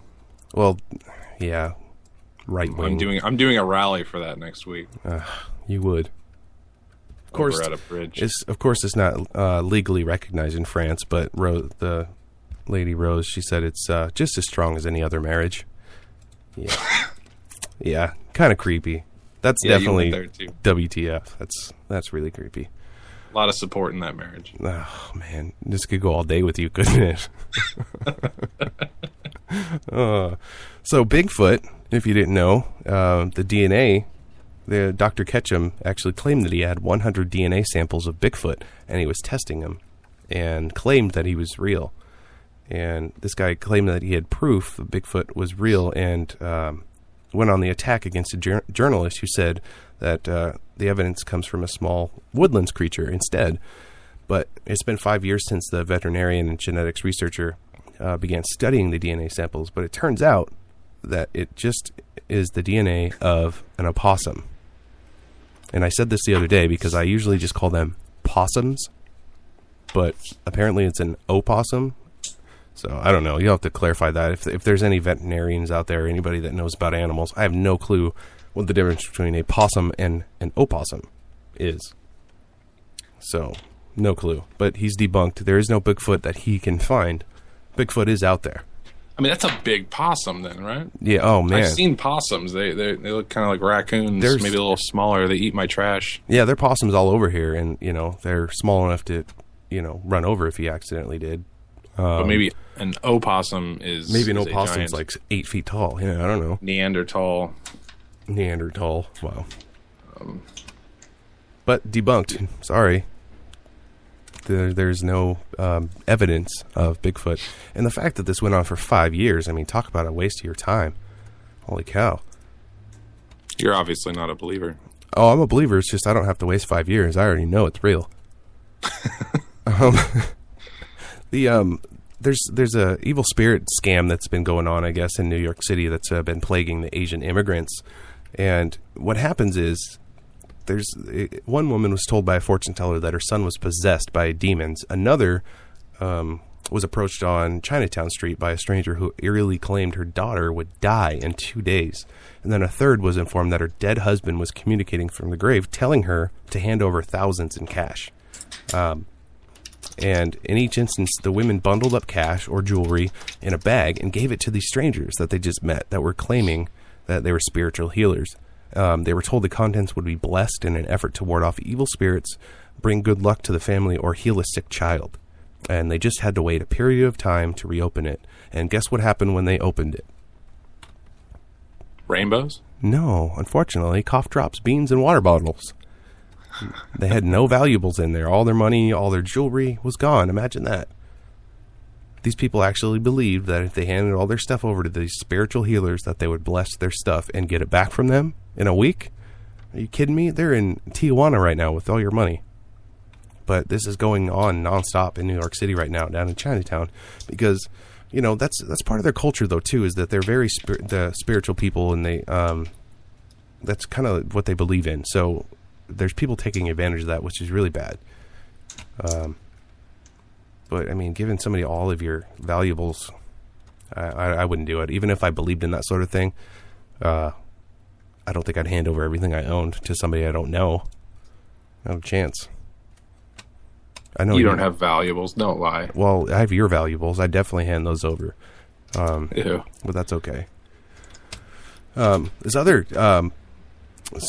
student, did you hear about the student that in Idaho, this Idaho teacher had her students draw on the faces of failed students.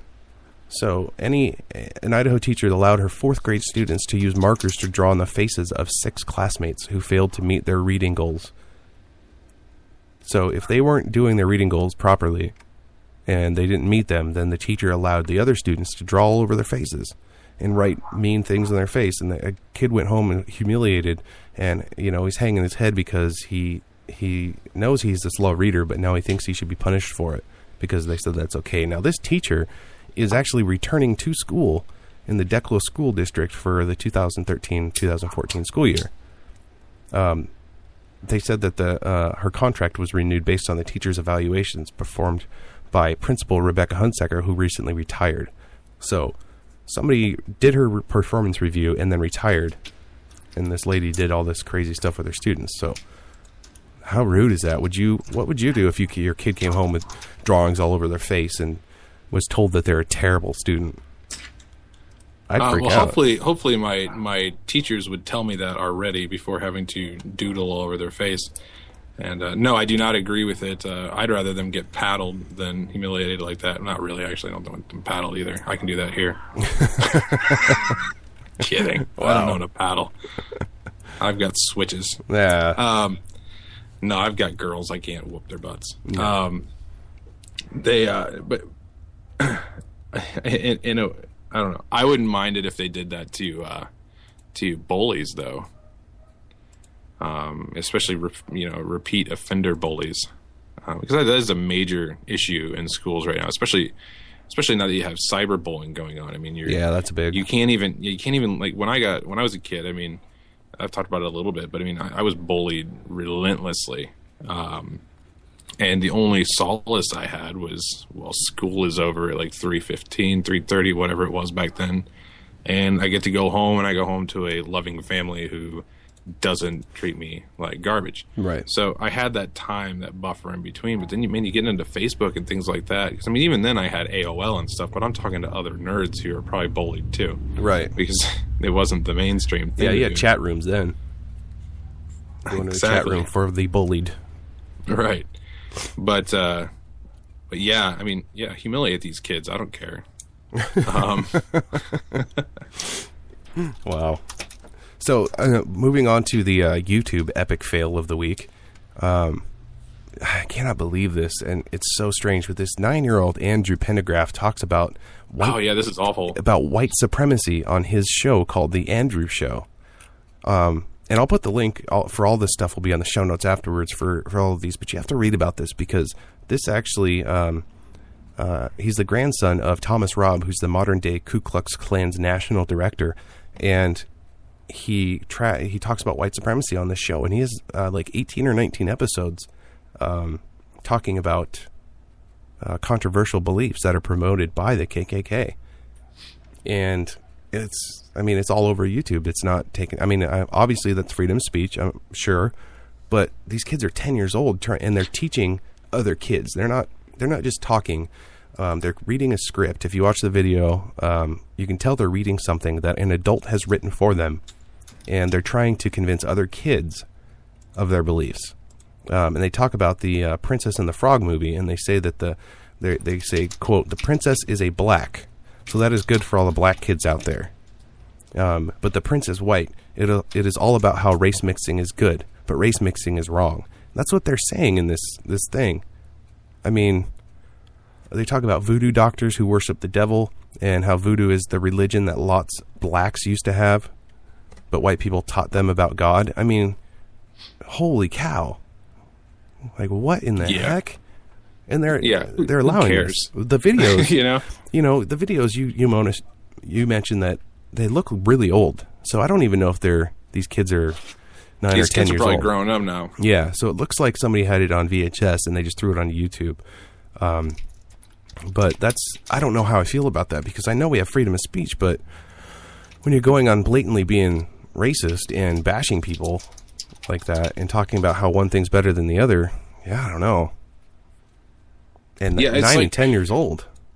Yeah, I mean, I'm definitely a fan of freedom of speech, which is getting pretty diminished these days. But yeah, the age of these kids, talk to them in their home about whatever garbage you want to talk to them about. Right. But putting them on these videotapes and displaying them to the world, I mean, and exploiting the kids, Yeah, especially if these kids are probably grown up now, or at least in their teens.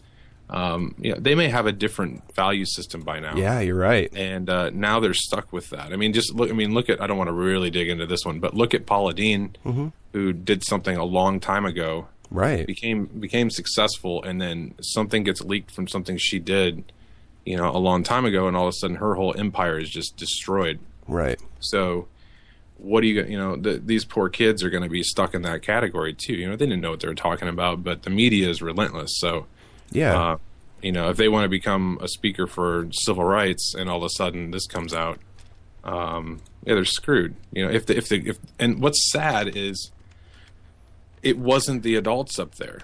If you're really going to push your agenda and things like that, and have some balls, for lack of better words, get up there and do it yourself. Don't put your children out there. Yeah, exactly. And now, if I want to make an awesome viral video of my kid doing something stupid, that's fun. That's different. Yeah, I mean, it's not going to ruin their life. I'm not going to exploit them with my views. I mean, even my children, and again, we'll try straight jump out of this topic real fast, but my children, my wife, and I all have separate belief systems when it comes to religion. And it gets a little difficult when the girls go to church with the grandparents and come back and ask me a bunch of questions. I was raised a Christian, so and I've read the Bible several times, and I'm pretty savvy with all that. But my beliefs don't necessarily go that direction. But I'm very sensitive to not let them get into my world with it. I want them to learn it on their own. I want them to not, it's almost like, when they're 2 going, oh yeah, how Santa Claus was real last year? It's not really real. I don't want to do that to my kids. If they want to have, I want them to experience this the way they want to experience it. And to do things like this to kids with this rhetoric, no good. Yeah. No good. Not good at all. And they end their show, of course, with their signature, "Be white and proud and tune in next week." Bye. As a cute little kid. That's I cannot believe that. Well, they've even got a group on there. I can't remember what it's called. I started digging around their videos, and it's kind of like I liken it to anybody who's been raised in religion.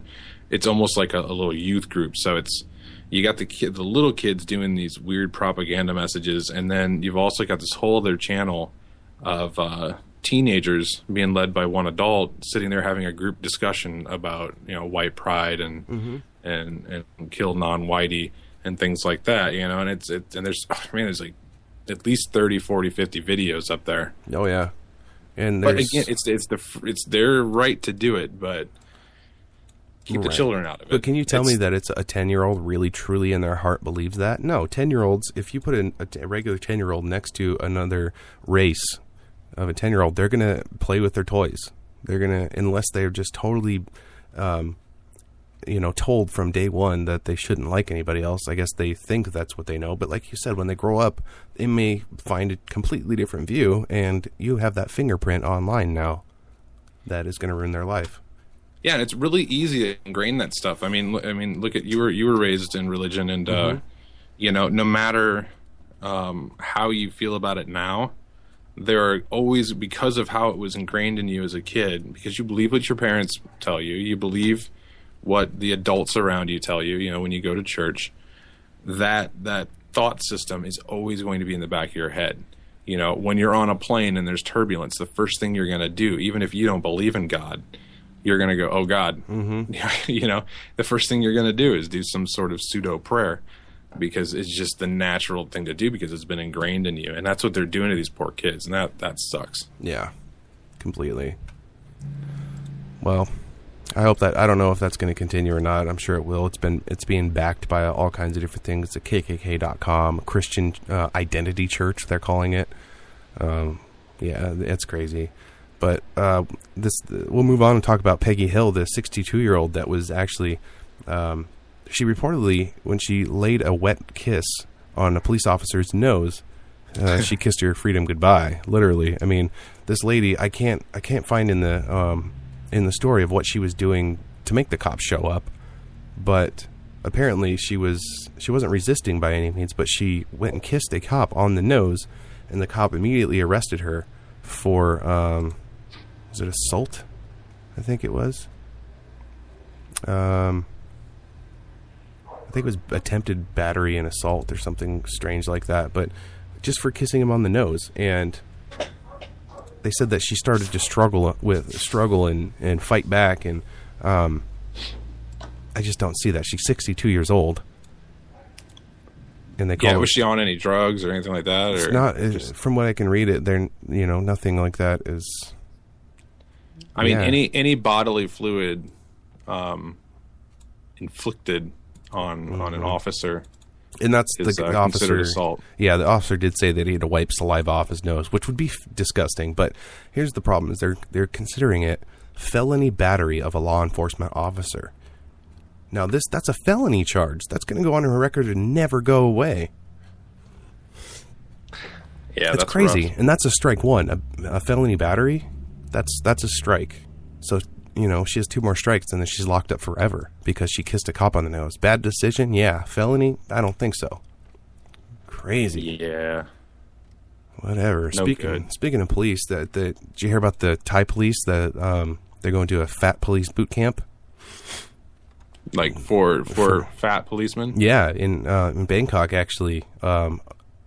They said that these the pot-bellied policemen in Bangkok are combating another enemy called obesity, and they're saying about 60 overweight officers from around the country are taking part in the program, which includes dawn to dusk exercise and lectures on healthy living at a police training center in Bangkok. So, and they have to actually wear shirts that say "Get rid of the belly" on it, and wear those all day. So they start their day with the pre-dawn jogs. Yeah. Jugs. Pre-dawn jugs. Followed by yoga, aerobic dance classes, Tai Chi to reduce stress and improve blood flow, and then lectures from nutritionists and trainers. Now, the biggest weight loser at the end of the program actually wins 5,000 baht, which is $160. And that's a bonus for underpaid police officers. So $160 you win if you lose the most amount of weight. That's not too bad. I've often wondered about that, like how... Because, I mean, I don't know what it's like over in Portland and Vancouver, but, I because I like to do different things all the time and change my entire life every couple of years, I noticed one thing that I have two things I really like. I enjoy, in my job, I enjoy doing database things like that and problem solving and figuring out how to make a database, make a website function. And at the same time, I also am an avid fan of ID discovery. I like watching crime shows and things like that, watch how people get arrested, how detectives work. And I've always wondered, what would it take to get into being a detective? But I'm not necessarily, well, I mean, I guess technically I'm overweight, but not obese. But I have gained a few pounds after quitting drinking. But more than that, I'm just out of shape. I sit in a chair all day. So I'm wondering, because I see cops, I often see a lot of cops. Many of them are the sheriffs that are just definitely overweight. And I wonder how do they get around, and do they have to take some sort of physical test to get in there? Yeah. Would I fail because I just suck at motion in general? Yeah. Well, I mean, I guess it depends on the unit you're going in. Like SWAT, I know in SWAT teams, they do require a physical, and you have to. It's like going into the military. You have to be at a certain body weight and a certain fat percentage and things like that to be in SWAT. You have to be elite, But when you're a regular cop, walking a beat or driving a car, I don't know if they are that strict. Yeah, because I mean, I used to watch Cops a lot, and sometimes it's sad because the officer will get out of the car and start chasing a criminal, and then all of a sudden you realize the cameraman is like 15 feet ahead of the cop. Yeah. And, are you there's coming? Yeah, I mean, like I've actually read some articles where the cameraman actually detained the suspect. Oh yeah. For the cop, Mm-hmm. He ended up getting in trouble for that. But right, you're not supposed to intervene, but. So what you're saying is I can get fatter and still be a detective. Absolutely. Detectives I'm especially. taking your word on this because I know you're a specialist. Yes. Yes, quote me for your job. I just interview. did bunny ears when you said that. Oh, perfect. Good. Yeah. You have been quoted officially. Appreciate that. So it kind of makes me feel good, though, because you think that, the idea is that all Asia is skinny and tiny, but it actually says that they talked to over 200,000 police officers, and one of their top concerns was obesity, blood pressure, liver problems, and diabetes. So they're actually gaining weight over there, too. They must be putting more McDonald's in everywhere. But moving on, I wanted to talk about this last WTF story. Usually we talk about ones that are really stupid and goofy, and I really want to talk about this because this is about an 8-year-old hero. There's an 8-year-old boy who's being credited with helping save his father after their car crashed. After their car crashed, threw a guardrail and landed upside down on a sandbar in the middle of the river.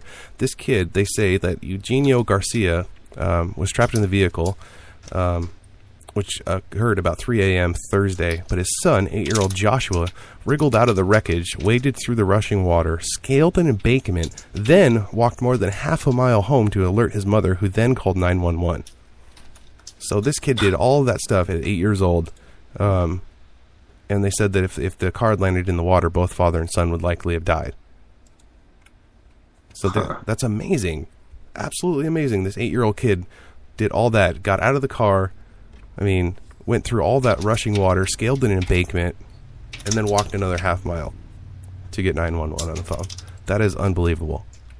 So I wanted to share that because that's another WTF of a different sort, because that's awesome. That kid definitely should be praised for that, and I'm wondering if he'll get some sort of award or something like that, because 8-year-old hero, that's pretty impressive. So that's the end of our WTF news. We'll take a quick commercial break here, and when we come back, we have some Kickstarters, good versus bad. We'll be right back on Live Speak Radio. Attention singers and musicians. Are you on YouTube promoting your music but not getting the results you deserve? Need more views? Need to stand out from the crowd? No matter where you're at, our course, 25 Steps to Rock Your YouTube Views, will show you how to maximize the views on your cover video in 1 week without paying a cent. This book will guide you step by step how to increase your presence on YouTube, plus 25 video tutorials with our ebook and unlimited support to answer all your questions. If you're willing to invest your time in your career, commit to learning by video, this course is for you, and it's all for $27, plus a 30-day money-back guarantee and lifetime access with no limits. Be one of the first 50 people to sign up and get 30% off. Sign up today on Udemy.com and get the course 25 Steps to Rock Your YouTube Views, the great way to maximize the views on your cover video for 1 week without paying a cent. Sign up now. Stop.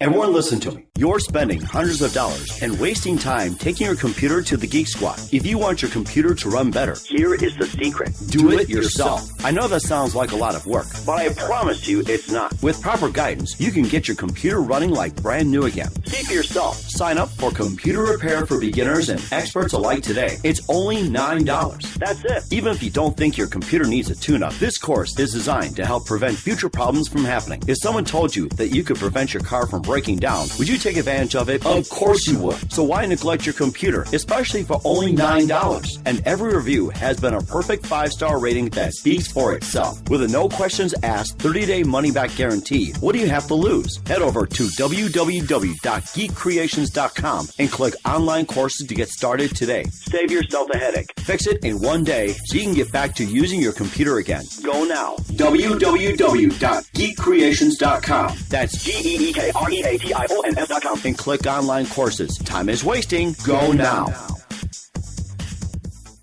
Okay, stand by. It's Justin, the Geek. Are you ready to rock? Ladies, make some noise.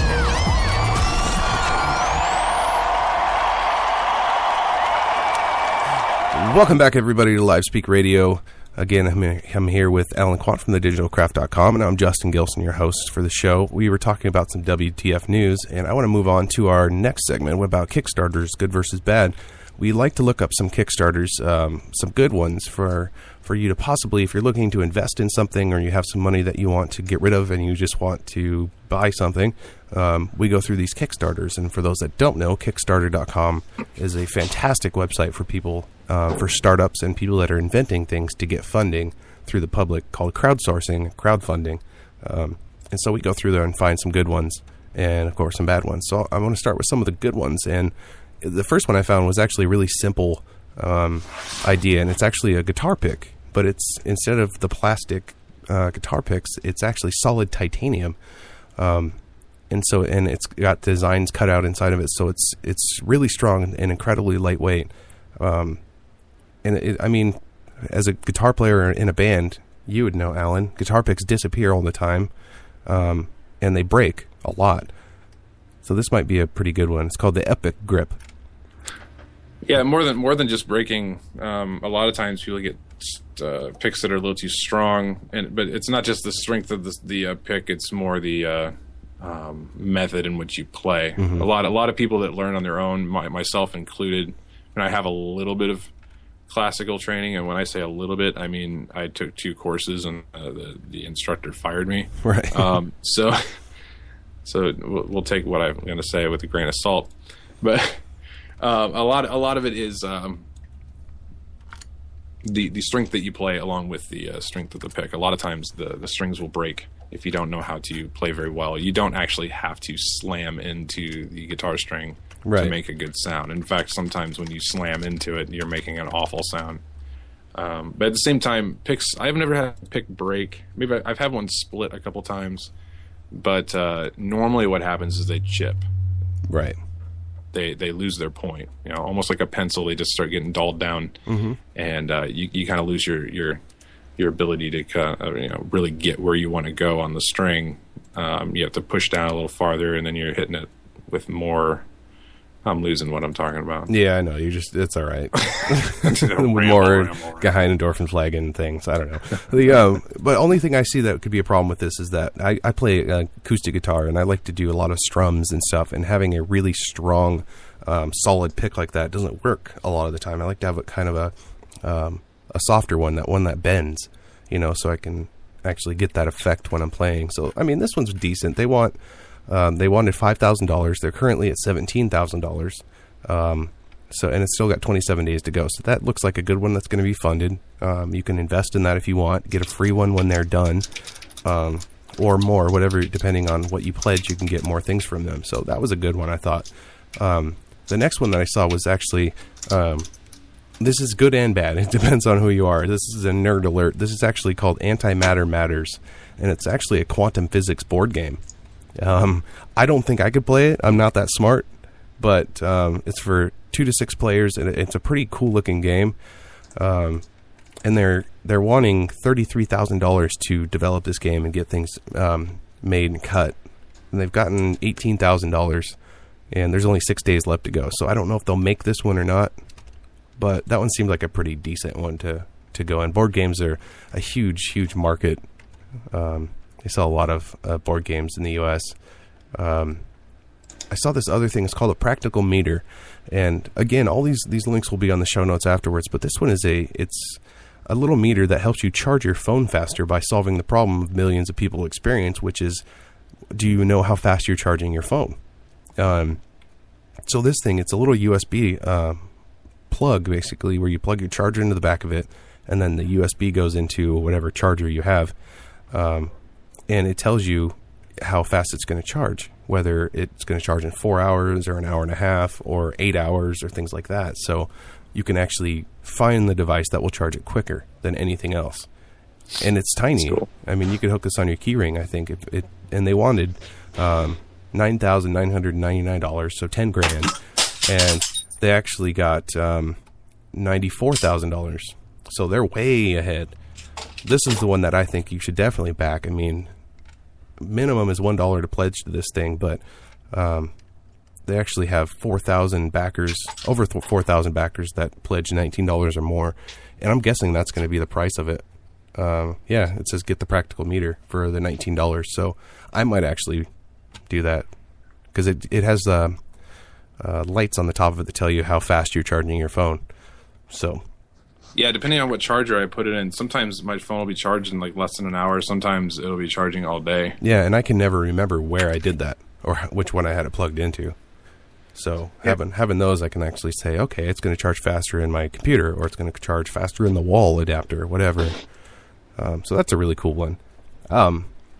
Moving along to this other library box. I'm not sure. This is actually one that I think will do really well because it's going along with the whole cloud thing and file sharing. And this is to share files with anyone, anywhere, off the internet, even off the power grid, it says, with this library box. And it's an anonymous file server based on cheap hardware that runs on very little power and serves files to any Wi-Fi enabled device with a browser. So it basically becomes what's called an ad hoc. So you just connect to this library box. There's an address on it. It's like librarybox.us/Justin or something.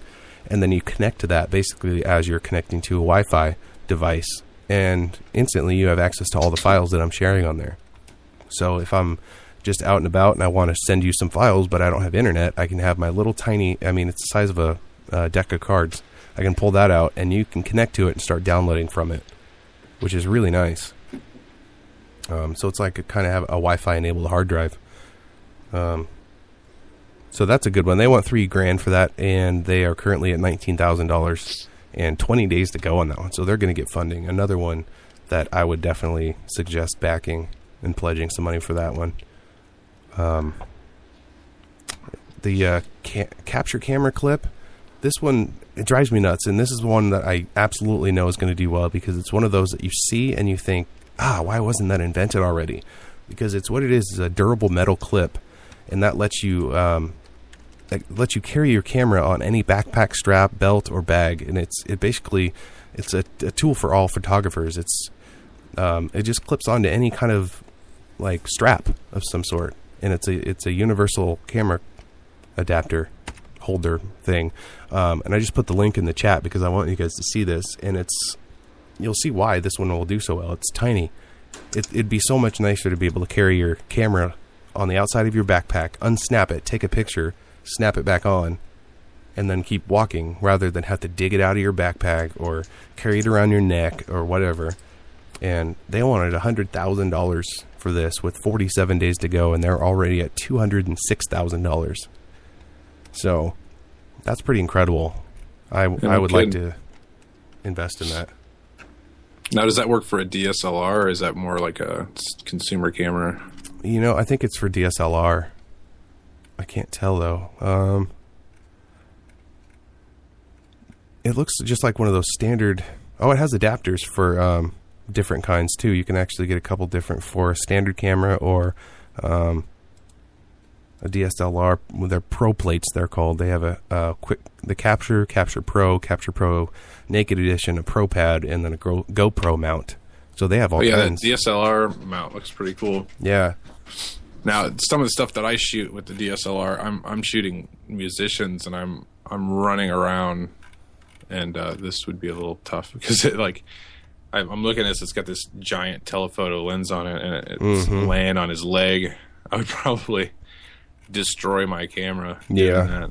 But for the smaller cameras, that's really cool. Especially, I do like that the waterproof one where you can the GoPros.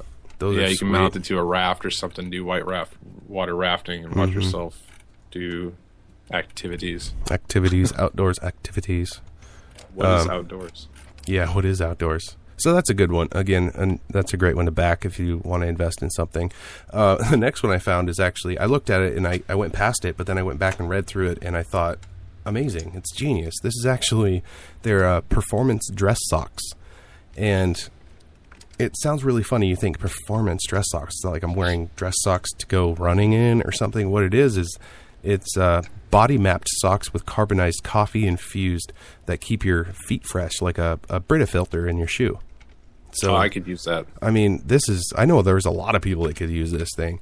They're simple looking little socks. They're nice. They come a bunch of different styles and coffee infused, moisture wicking, heat management. Amazing. I don't know how much they're going to cost per pair, but they put a lot of science into this and pressure mapping and photogrammic strain analysis and things like that. But the ventilation's good on the socks, and they're just a different kind of sock. And those are kind of things that I think will sell well because they've been around forever and nobody's really changed the sock. You know, it's been one of those, like the guy that changed the vacuum, you know, when they started doing the Dyson.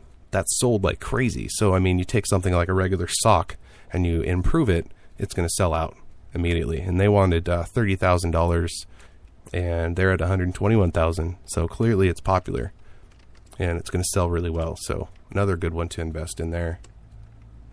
I ran across these pack rafts. You were talking about outdoor activities, and there's plenty of rafts like this out there, and the small inflatable rafts. But this one caught my eye because it's a 5-pound inflatable raft, and it's small enough to carry in a backpack, and it's durable enough to handle whitewater rapids because of the way that they design it. It's really, really a nice. They have a couple different versions of it. They're multiple person or single person, things like that. But they're all designed to go into your backpack, and they're super small and really lightweight. They're called the pack rafts, and they wanted $15,000, and right now they're only at $1,300. So I don't know if they'll make it. And this is one I'm kind of iffy on because I think it's a really good idea, but I don't know if the market is there or not. Looking at this stuff, we should try and we should talk to some of these people and get them on the show. Some of these ones that are really good, especially the ones that are cool, but they're not getting a whole bunch of pledges. Yeah, absolutely. And I've thought of that before, and there's a couple of them. John and Matt to open their wallets. Yeah, exactly, right? Have them start buying stuff. There's a couple others here that are really, really great. There's some of these I think will catch on really, really quick, and then some that I'm not really sure of. But this one's called the S Memory. It's a little USB device that goes into your wallet, and of course, it's just a tiny little USB drive that looks like it's about ingrained inside of a credit card sized piece of aluminum. So it could go into your wallet, into your credit card slot, and you'll never lose your USB drive again. You can carry it everywhere you go in your wallet, which I think is pretty neat. Yeah, unless you do what I did yesterday. I was at the lake for the 4th of July fireworks, which we do on the weekend at the lake, and I decided I wanted to go canoeing before the fireworks. When I hopped in the canoe, it tipped a little and filled the bottom with water, so my wallet was soaked. Go figure. Yeah, so they need to add a waterproof, Allen-proof. Yeah, Allen-proof, absolutely. Yeah. This one's really cool, though, because guess what they added to it as a second feature? A bottle opener. No kidding. Yes. They could merge the stealth remote with this. Yes, they really could. You could carry your stealth remote with you anywhere you go. Mm-hmm. They need to get it so you can just change everything. Screw the TV. Yeah. I want to change my surrounding. Ooh, a waterfall coming up. Nope. Yeah. So there you go. Bottle opener, credit card sized memory drive. They wanted 10,000 pounds, and they're only at 700. So I don't think that one's going to make it. But I had to share that one with you because it seems like a pretty cool idea, but I think it needs to be done a little bit better. Here's a really great one that a lot of people have heard of, and I really don't know if it'll do well, but I got to share it. It's King's Cup, the drinking game. And these people actually are making the drinking game King's Cup.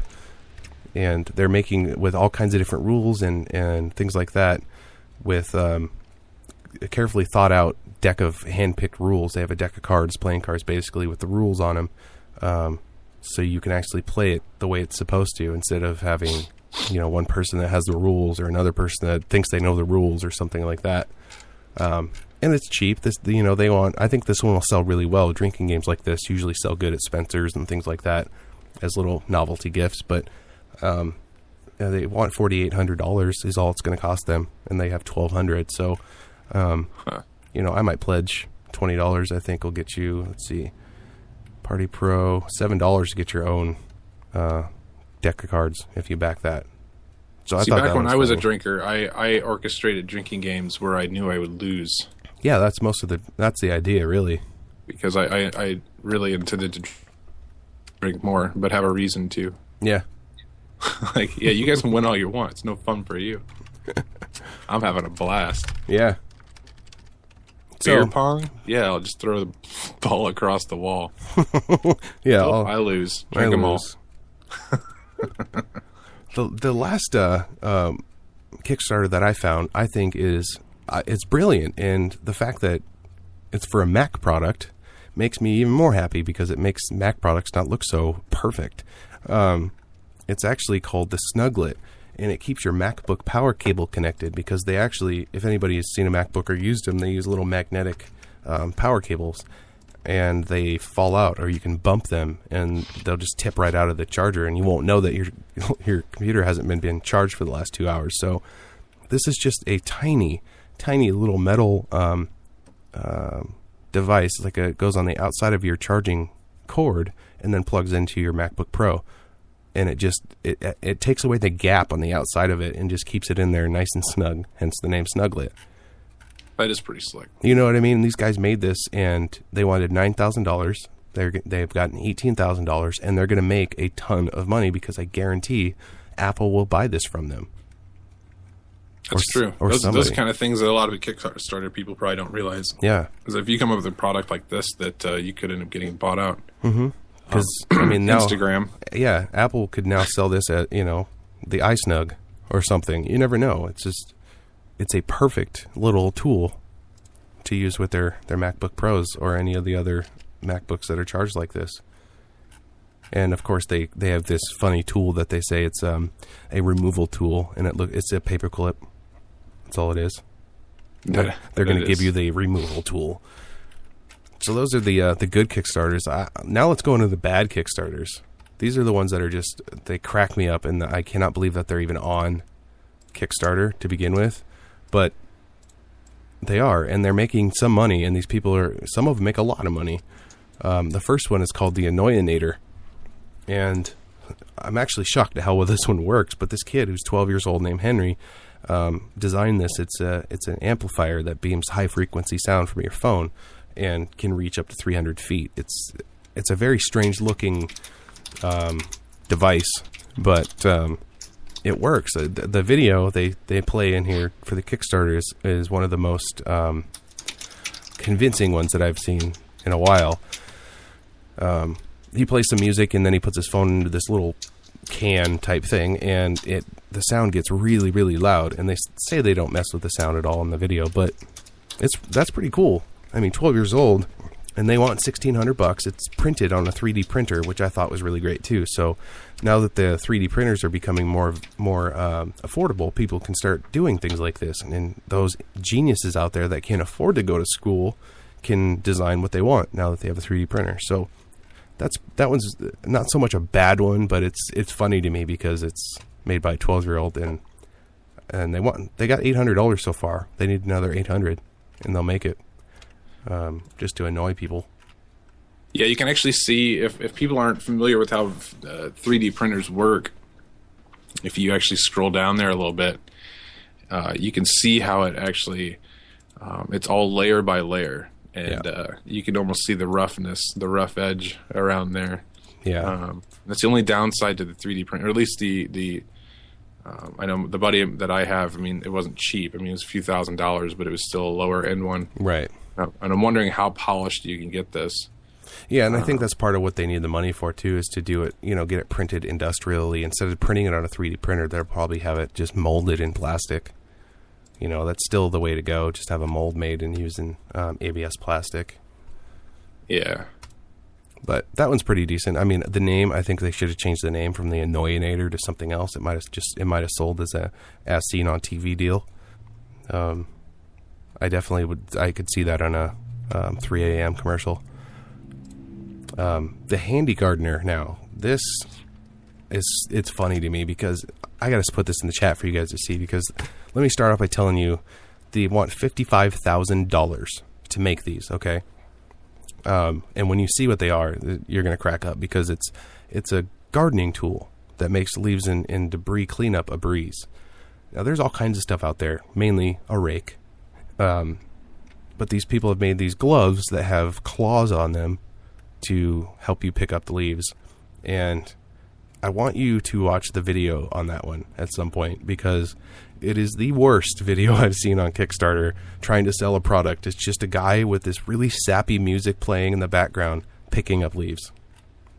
They don't say anything about it. I mean, eventually he gets interviewed and starts telling us what it's about, but I stopped watching before that. So I agree with John. Yeah. It's like Freddy Krueger gloves. Exactly. In fact, Edward Scissorhands gloves might even be more efficient. I can do my hedges. I can make them look like dinosaurs. And other random things from that movie. What kills me about this is I'm looking at a glove that has plastic fingers on it. Mm-hmm. But I already have fingers. $55,000, but they're not that long. Well, I don't understand it. Well, yours are because you're giant, but this is for... And my mom actually has a set of gardening tools, gardening tools. Sure. I'm gonna go gardening. Yeah, call it gardening. But it's a big... they feel like garbage can lids, and you put one on each hand in the handle, and you pick up the leaves and stuff with it. And you can pick up a whole bunch of them. So that stuff's already out there. And to want $55,000 for some gloves? Yeah, not going to happen. Yeah, good luck. Yeah, John says great for scratching. That's a good point. They should have put that on their video. And a back scratcher. That is actually, that would make way more sense. Yes, absolutely would. Because then I could actually reach the center of my back with just my hands.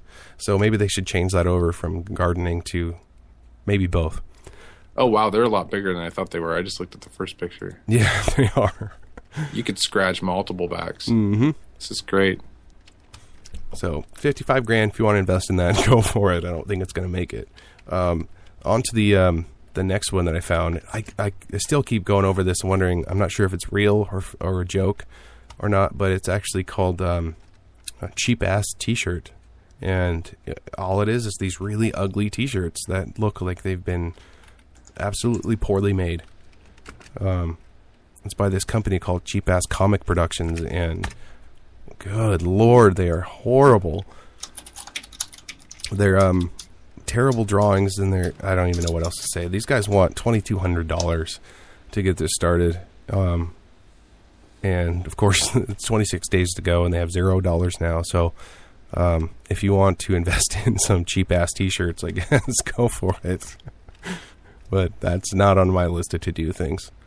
Yeah, we should come up with we should do a Kickstarter and do some live speak t-shirt paraphernalia. You think anybody would invest in that? Yeah, I do actually. I have faith in our listeners. They might invest in that. I actually have a buddy that's starting a t-shirt business up in Spokane, and when he does, maybe he can help us out with that too.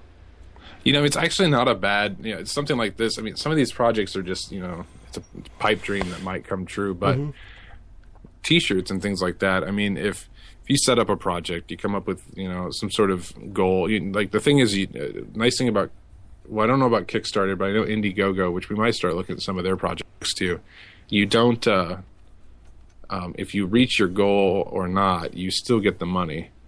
And so as long as you make the incentives good, so say, for instance, John, who said he would buy 50 of them, some. Oh, yeah, some. You make the incentive, you pay, you drop $20, we'll give you a free t-shirt, or maybe two, depending on the cost that it costs us. And then just leave a little buffer in there for us to make a little profit to actually help keep the station going, or the show going. So say this shirt is $15. We ask for a $20 pledge, and then that helps us continue to build more stock, things like that. Right. T-shirts probably aren't a bad idea. No, they're really not. And I mean, we got to with the logo and things like that, that'd be a great idea, I think. John said he'd buy 2, so just let us know what your T-shirt size is, John, and we'll go ahead and sign you up and get your credit card number. Thanks. His T-shirt size is awesome. Awesome X. Awesome.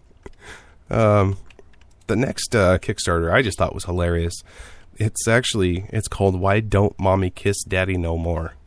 So, I can answer that one. Besides it's a poetry book that uses short rhymes to look at the issue of divorce through the eyes of a child. So clearly it's not a grammar book if it's called "Why Don't Mommy Kiss Daddy No More?" Yeah, it sounds like something I would have wrote. But they don't have a whole lot to this. They want $5,000 for this with 25 days to go, and one person has backed it for $15, which is probably the person that made it. I don't know how they think they're going to get away with it. It's going to work in 3 phases, they say. Once the funds are required, they'll go towards the illustration and publishing phase, and once it's completed, all orders will ship with priority backers. A lot of these little ones like this, they don't make it because they don't give enough detail. They don't have even enough research involved. The people that get a lot of money are the ones that say, hey, we have a prototype and we just need money to mass produce. Those are the ones that are getting to be very big. But if you go on there and say, well, I got this idea for a book, I just need your money to start the idea. No one's gonna do that. You need to put in the work and, make it happen, and then say, I need a little extra money to actually get them better than what they are now. Well, yeah, and you and I were talking earlier. I've been throwing around the idea of self-publishing a book for HTML and CSS, just explained in a way that actually makes sense. Focusing on the why we do this, not just here's how you do it. And I started doing a lot of research, and making a book is not very difficult. Especially, granted, the most of the cost outside of the percentage of like a company like Lulu or CreateSpace, which is owned by Amazon, aside from the cut they take every time a book is printed, the costs don't really have to be that high. The biggest 2 costs is the graphic designer and the editor. Right. And, someone like me, of course, especially with the book I'm not making a children's book, so I don't need to make children's doodles. Right. I need to take screenshots and things like that. And schematics. I just like that word. So that knocks out a good chunk of the cost. That can run you, $1,000 to $10,000 just getting all the illustration, the cover art, things like that done. Lastly, the editor, which can be expensive if you type like I do. But either way, the nice thing is that you can actually write the book. You could go on, John, I'm actually thinking about an ebook too. But you don't really need to do a Kickstarter campaign, not right away. Not right away, exactly. Because you can go on to like say Lulu and just sign up, and all of a sudden you've got all the tools to make the book. Hop into InDesign, hop into Word if you want to kill yourself. But hop into InDesign, build the book, upload the PDF, build the cover, and you're good to go. And then they will do a POD, print on demand, if people want the actual physical copy. If you sign up, you can set it up to be sold as an ebook, things like that. So it's really nice. And that point might be when you go, all right, I like to do a Kickstarter. I'd like to push my book. I need the money to market it, because aside from the illustration and the editing, the marketing is the biggest key.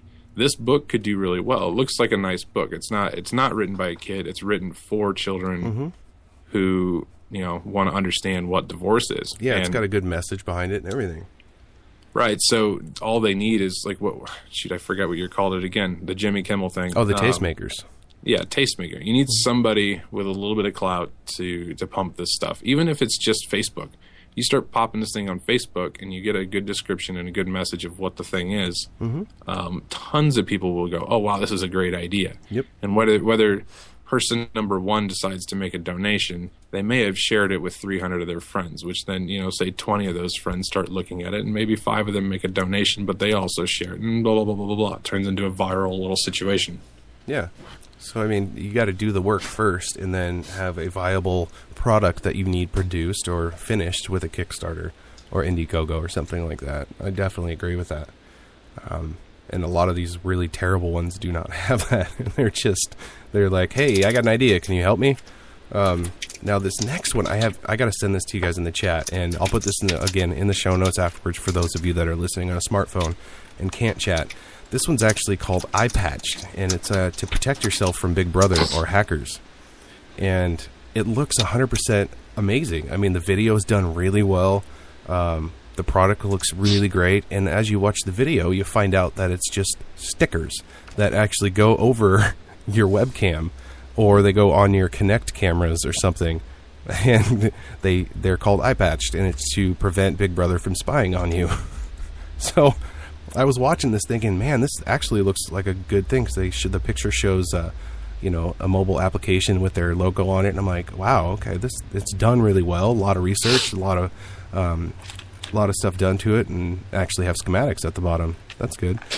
But it's just a sticker that goes over your webcam or any camera that could be used to spy on you. So it's half real, I guess. They want $5,000, and they got 220 and 10 backers for that. So that one actually, I think, might be my favorite, because it's done so well, but I can't tell if it's real or fake. But I like that one. That was really cool. The leash link, I saw this and it cracked me up, because it's a way of hooking 2 animal leashes together, 2 dog leashes or whatever, so you can, or multiple, so you can walk more than one dog. And guess what else it can do? It can open bottles. No kidding. It's got a bottle opener? It sure does, dude. On one end of it, you can use it to open bottles. The other end, the rest of it is for putting the leashes in. Wow. Apparently, if you want to build something, in order to be successful, you need to put a bottle opener in it, because that's all we do all day anywhere is just open bottles, I guess. Everything we need needs to open a bottle, these people think. That cracks me up, because that means that you have a poor plan if you have to throw a bottle opener to make it look appealing. You know what I mean? If you can't come up with something. I already have one of these dual leashes things here for these wieners that live at my house. Right. And, I would always enjoy a nice cold PBR, and I can't open it. Well, I'm carrying around a 6-pack of PBR in my pocket, thinking, man, walking these dogs is really stressful, and it's really, my pants are falling down to my ankles because these bottles are so heavy. If I could just open one, that's unbelievable. That would make my day. It would make it so much easier for you. Now, if you look down towards the bottom of that Kickstarter, it's funny, because it's not like they made it look like a can opener or a bottle opener. It's just a piece of metal that could be used as a bottle opener. So that's why I think it's hilarious. I guarantee you, these guys were in their, quote, studio or laboratory, and they came up with this design, and one of them was like, hey, man, do you have a bottle opener? I don't know. Try the thing. Oh, shit. It works. Yeah, guaranteed. Put it in the specs. Yep. That'll sell. Yeah, and I don't think they're going to make money on that one. I know that there's a big thing going on with indie games right now, especially with the Android game console that's mainly all indie games right now. But this one caught my eyes, because these guys want $5,000 to develop this game called Blood and Bacon. Blood and Bacon. It's a co-op first-person shooter. It also has a third-person cameras. And they're raising funds to complete the game, and the funds will pay for remaining artwork, music, and final programming. And that's it. That's all they said. They just want your money for Blood and Bacon. Blood and Bacon. I wish I was making that up, but that's actually the name of the game. Hey, they're halfway to their goal. Yeah. Need to put some. Wait, they only have Cola shirts on these guys, and They only have one backer. Oh. At $10. That was Dad. That was Dad giving him some money. Now, if you were ever wondering how you could make chess more exciting, they've done it on Kickstarter. It's I've never wondered that. No, I haven't either. But apparently somebody has, because they made a chess/football game. So now they have a chess game with goalposts at the end of it and a touchdown. So now you can actually, the teams, I guess, start at the 20-yard line, like football, and upon crossing the goal line is 3 points. Upon returning to the line of scrimmage, and then a rook and blah, blah, blah, bishop, 7 points. There's all kinds of different rules for this really terrible game. A guy in Las Vegas created this. He wants $5,000, 0 backers. Not a single one. Not a single one. Last one is called the Sing Key, S-I-N-G key. And it's this durable, lightweight key organizer. And guess what else it has on it? Can opener. Yeah, bottle and can opener. Bottle opener. And it's just a chunk out of the metal that they cut that is now a bottle opener/can opener. And that's called the Sing Key. But if you get the Sing Key Classic, you don't get the bottle opener. So get the Sing Key regular. Apparently. It's just a little niche cut out of it. That's all it is. It's like they just took a little chunk out of it and said, guess what? We're going to open something with that. Why not make it bottles? Let's create one. Let's advertise a bottle opener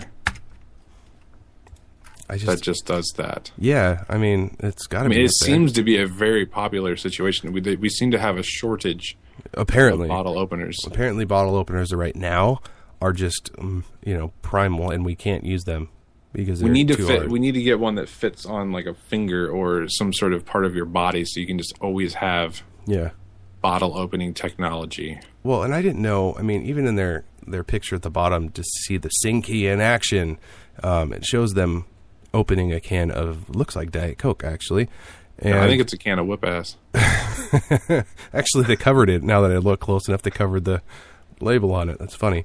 Yeah, there's a Diet Coke, I think. Just to open a can of pop, though, it's, again, it has the key. They're using the keys that are in it, so why not just use your keys? My fingers always work quite well. Yeah, I've really never had a problem with opening a can of soda or pop or whatever you call it. That's really weird. Yeah, Matt says you can use a countertop. I've had some failures with that. I've been at parties and been a little out of my mind and go, oh hey, no can opener. I'll just or bottle opener. I'll just hit this on the counter, and sometimes the cap comes off, but many times the counter comes with it a little bit. Yeah, that's what always happens to me. I always end up taking a chunk out of whatever I'm trying to use. And then I realize it's just a twist top, and I'm like, whoops. Sorry about that. I will replace your cheap countertops now. So those are the Kickstarters. That's the bad Kickstarters. We'll actually have a lot more of them next week, because I know there's going to be plenty more bad Kickstarters. There always is. And there's really good ones out there, too. So I think we should look into Indiegogo a little bit more. Yeah, and it's free to set these up. Let's just start coming up with our own awesome products. And I don't see why not. Yeah, I mean, there will be a bottle opener part of it, but yeah, and we'll check back every week and see how our product's doing. Can we figure out what the how to make a flux capacitor / bottle opener? Yeah, I think so.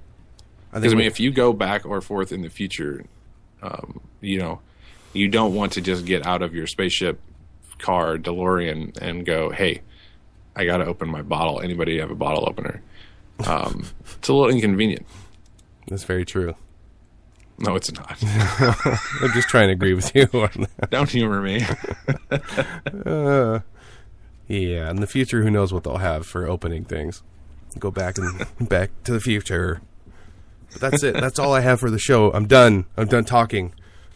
Yeah, I think we did the longest show we've ever done. I'm pretty sure, yeah. And I'm out of breath now. I fell asleep a minute ago. Well, I think everybody knew that. But you're back. For now. What? Hello? Yeah, figured as much. So that's it, unless you have anything else. Next week, tune in. I don't know if I'll actually be here next week. I'm going camping. So I don't know if I'll get back in time to be doing the show or if you want me to phone it in. But either way, there will be a show next week of some sort. And again, it'll be on IndianaTalks.com via Live 365, which is really great. And possibly maybe High Five Radio is what I've been reading too. Yeah, I might actually try to interview some of these Kickstarter guys and find out the secret of why the bottle opener is so important. I would. I want to get the Stealth Bar guys on. Yeah. Get them totally serious. Yeah. So that does it. That does it for Live Speak. Again, join us next week, same time, Spreaker.com or IndianaTalks.com. Unless you have anything else, Alan. No, just the fact that yes, I am thinking about a book, and I did something last night. I actually recorded my first vlog in probably 8 years. No, that's right. Maybe 6 months. I don't know. I'm trying to get back into the flow of doing the tutorial videos again. So I don't want to promise anything because I've done that before. Yeah. But yeah, I did a blog kind of explaining the hiatus a little bit and some of the things I'm working on, like a book and potentially finishing that series that just seems to not finish itself. I've been trying to make it finish itself. Been willing it. That's good. I know a lot of people are looking forward to that. Yeah. So, okay. Well, we'll see. Well, we won't see you next week, but we'll talk to you next week, and you'll all probably listen to us next week. So, again, I'm Justin Gilson, and as always, Alan Quant from thedigitalcraft.com. Thank you guys for listening, and we'll see you next week. Mm-hmm. You've been listening to Live Speak with Justin the Geek. Every Sunday at 2 p.m., Justin brings you amazing courses on Udemy.com and amazing guests and great conversation. Miss an episode? No problem. Go to www.geekcreations.com and click on the episode to listen. And join us next week for another episode of Live Speak with Justin the Geek.